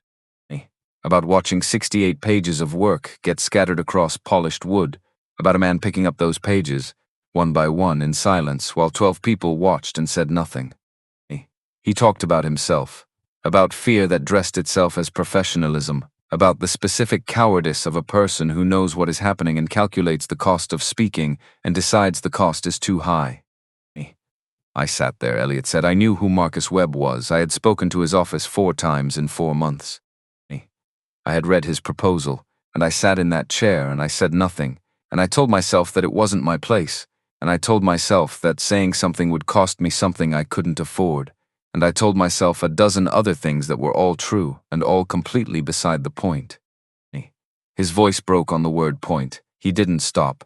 I'm not asking for absolution. I'm telling you what I did because I think the people in this building deserve to know what happened in their name. And because I think, he stopped, gathered the sentence. I think the only way to build something different is to be honest about what the old thing actually was. He folded nothing because he had no notes to fold. He simply stopped speaking when he was done. The lobby was quiet for a moment. Then someone started clapping, slow then faster than the whole room. Elliot nodded once, got back in the elevator, went to work. 3 weeks later, a white envelope arrived at his office, no return address, his name in handwriting on the front. Inside, a single sheet of plain white paper, no letterhead, 4 words: "It took courage. Thank you." Elliot read it standing at his desk. Read it again. Then he opened the center drawer and placed it inside, face up, where he would see it each time the drawer opened. He left it there for the years he remained in that office. It was still there when he left. Wendell Okafor joined the Independent Oversight Committee in January. He drove to his first meeting in a car he'd owned for 7 years and parked in a lot that charged $12 an hour and walked into a building that was not trying to make him feel small.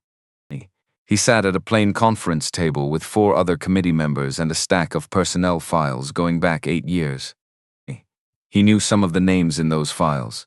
He worked through them carefully, methodically, with the specific attention of a man who understood that the work itself was the point. Not the recognition, not the narrative around it. Just the work, the files, the patterns, the people whose names had been numbers in a system that had decided in advance what they were worth. He thought, sometimes about a phone kept face down on a conference table for 3 years, about the specific loneliness of keeping records that nobody had asked for a purpose that nobody had promised would come. About the morning he had sat in a coffee shop across from a journalist named Camille Forsyth and set the phone on the table between them. He thought about Marcus Webb picking up pages from the floor, one by one without rushing. He went back to the files. Marisol Vega said yes to the conference in Chicago in March. She flew there on a Tuesday morning, which felt important for reasons she didn't entirely explain to Luis when he drove her to the airport. She stood at a podium in a hotel ballroom in front of 200 people and she talked about 9 years. About documentation as an act of faith. About saving things because you believe that one day truth is going to need evidence and you want to be the person who has it.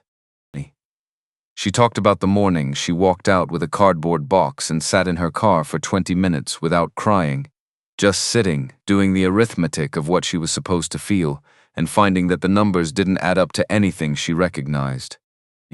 She talked about Luis making dinner because she'd forgotten. She talked about Camille calling. The thing I want you to take from this, she said at the end, is not the dramatic part. Not the verdict, not the audio, not the press release. The thing I want you to take is the file. She paused, the 9 years of saved emails, the memos, the dates and the names and the records kept quietly in the background with no guarantee that they would ever matter. She looked out at the room. Keep your records, keep them carefully, because the truth is only as strong as the evidence behind it. And the evidence is only as strong as the person who was paying attention. The applause when she finished built slowly. The way applause builds when people are still thinking while their hands are moving. Terrell Booker opened his company in April. 2 employees, including himself. An office that was actually a room in a shared workspace in Lower Manhattan, with a window overlooking a parking lot and a coffee maker that required a precise and counterintuitive sequence of buttons to operate. A logo he designed at 11 o'clock at night at his kitchen table, revised 14 times, which was 12 times too many and still felt right. He had called his mother the morning he signed the lease. She had cried. He had held the phone away from his ear for a moment and looked out the window of his apartment at the buildings across the street and thought about a performance review 3 years ago and a recording he'd kept in a drawer and a journalist who had said, "Your story matters. Will you tell it?" The first investment check arrived in May, Webb Capital Group letterhead. Marcus Webb's signature at the bottom, written in the specific way of someone who signs things carefully because they understand that a signature is a promise. Terrell held the check for a long time, turned it over, turned it back, looked at the amount, looked at the name. He deposited it that afternoon, called his mother. She cried again. He did too this time, because there was no one else in the office and the parking lot outside the window was very ordinary, and sometimes the ordinary is exactly the right backdrop for something that matters. The EEOC investigation concluded 3 months after the trial. Huxley and Crane Corporation, under Elliott's leadership, settled the federal complaints for $12 million. The settlement required complete restructuring of hiring and promotion practices across the company. Mandatory training, quarterly, for every employee. An independent oversight committee, Wendell's committee, with authority to review any personnel decision involving candidates from underrepresented communities. And one more thing, a minority business investment fund. $10 million, designed to support entrepreneurs from communities that had been systematically excluded from the rooms where investment decisions were made. Entrepreneurs who might walk into a room one day and be pointed toward a bench by a maintenance door and made to wait while the important people finished their important conversations.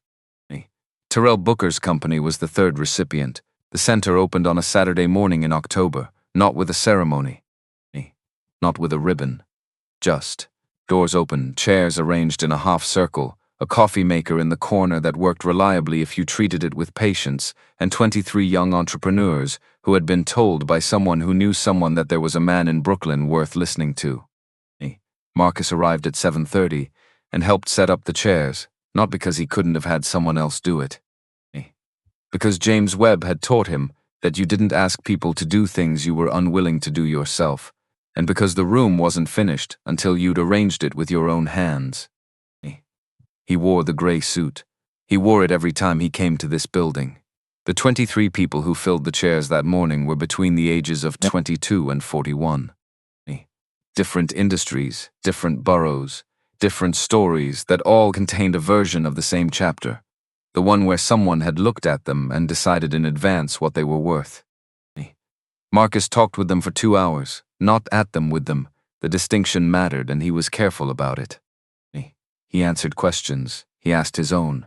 He listened in the way that James had modeled, not waiting for his turn to speak, actually listening, actually adjusting what he thought based on what he heard. A young woman in the front row raised her hand near the end. 22 years old, engineering student, the first person in her family to go to college, and also, she had mentioned at the start when they went around the room, the first to apply for a patent. She had the particular quality of someone who has never been entirely sure they are allowed to take up space in certain rooms and has decided to take it up anyway. "Mr. Webb," she said, "what do you do when someone tells you that you don't belong?" Marcus looked at her. The same expression he had worn in the boardroom, the same steadiness. Not performed, just present. "You show up the next day," he said. "And the day after that, and every day after that, until the room changes or you build one that was designed for you from the start." He paused. "And then you leave the door open. That's the part people forget. You leave the door open." She wrote something in the notebook on her knee. He didn't see what she wrote. He would see it 2 years later, when she came back to the center to speak at a workshop for the next cohort. The notebook page, photographed and printed, framed on the wall of her office by then. Show up, build the room. Leave the door open. He didn't know that yet. He was just answering a question on a Saturday morning in October, in a room that smelled like fresh lumber and coffee, 3 blocks from where he had learned to ride a bicycle and where his grandmother had pressed his school uniform, and where James Webb had sat at a kitchen table and gone back the next morning. He didn't know Aliyah was there until he turned to say goodbye to the contractor, who had come back to check on the east wall outlets. She was in the last row, 3rd chair from the right. In the coat she'd said since her 2nd year of law school, the one with the slightly too long sleeves that she kept meaning to have altered. Her notebooks were in her bag. She'd been here long enough to have heard most of it, which meant she'd arrived quietly and sat quietly and waited. Which was, Marcus thought, very much her mother's daughter. He crossed the room. She stood, and for a moment they just looked at each other. Father and daughter, in a room that smelled like new construction and possibility, with the October light coming through the window frames that didn't have glass yet. "You didn't tell me you were coming," he said. "I finished the paper," she said. "Got my grade back yesterday." And, distinction, a pause. The professor wrote precise and compelling argument in the margin. Marcus nodded. "Good. I came to see the building," Aliyah said, "and to see you in it." They walked out together into the October morning. The street was doing what Brooklyn streets do on Saturday mornings, living specifically, without performance, a vendor on the corner with a cart. 2 women talking in a doorway, a kid on a bicycle navigating the sidewalk with more confidence than skill, the smell of something cooking from a window 3 floors up. They walked without talking for half a block. Then Aliyah said, "He would have liked it." Marcus didn't ask who. "He didn't need to. He would have fixed the door frame," Marcus said. "The left side sticks, I noticed. I'm having someone look at it Monday." Good. They walked another half block, the sound of the city around them, ordinary and indifferent and continuous in the way of things that don't stop for anything. Then Aliyah said, "Baba, are you okay?" He looked at her, at this person who had been up since 4 in the morning in a library and had come here anyway. Who had asked him the same question in a dozen different ways over the past year, and had never stopped asking when the answer was evasive. "Yeah," Marcus Webb said. "Not I'm always okay, not the reflexive, closed version. The real one. The one that cost something to say because it was honest, and honesty, in a life spent managing impression, remained the most expensive currency." "Yeah," he said again, "I really am." Aliyah nodded, didn't say anything, which was the right response, and she knew it. They kept walking, 1 block, then another, through a Brooklyn that had been both indifferent to them and the making of them, the way places are when they're home. The October light doing what October light does, making even ordinary things look briefly lit from the inside, a passing gift from the season before it turns. Behind them, on the brick wall of a building 3 blocks from where a man had once sat at a kitchen table and taught a boy about going back, the James Webb Entrepreneurship Center. The brass catching the morning light, his name on the wall, the man who had never been in a courtroom, whose name would outlast every verdict, every press release, every newspaper story, every piece of audio played on every television in every city. Because legacies are not built in boardrooms, they are built in kitchens, at dinner tables, on Tuesday nights. When a man comes home late and sits down in front of a cold plate and a boy asks him why he didn't fight back and he says something true that takes 36 years to fully arrive. Going back is not giving up, going back is everything.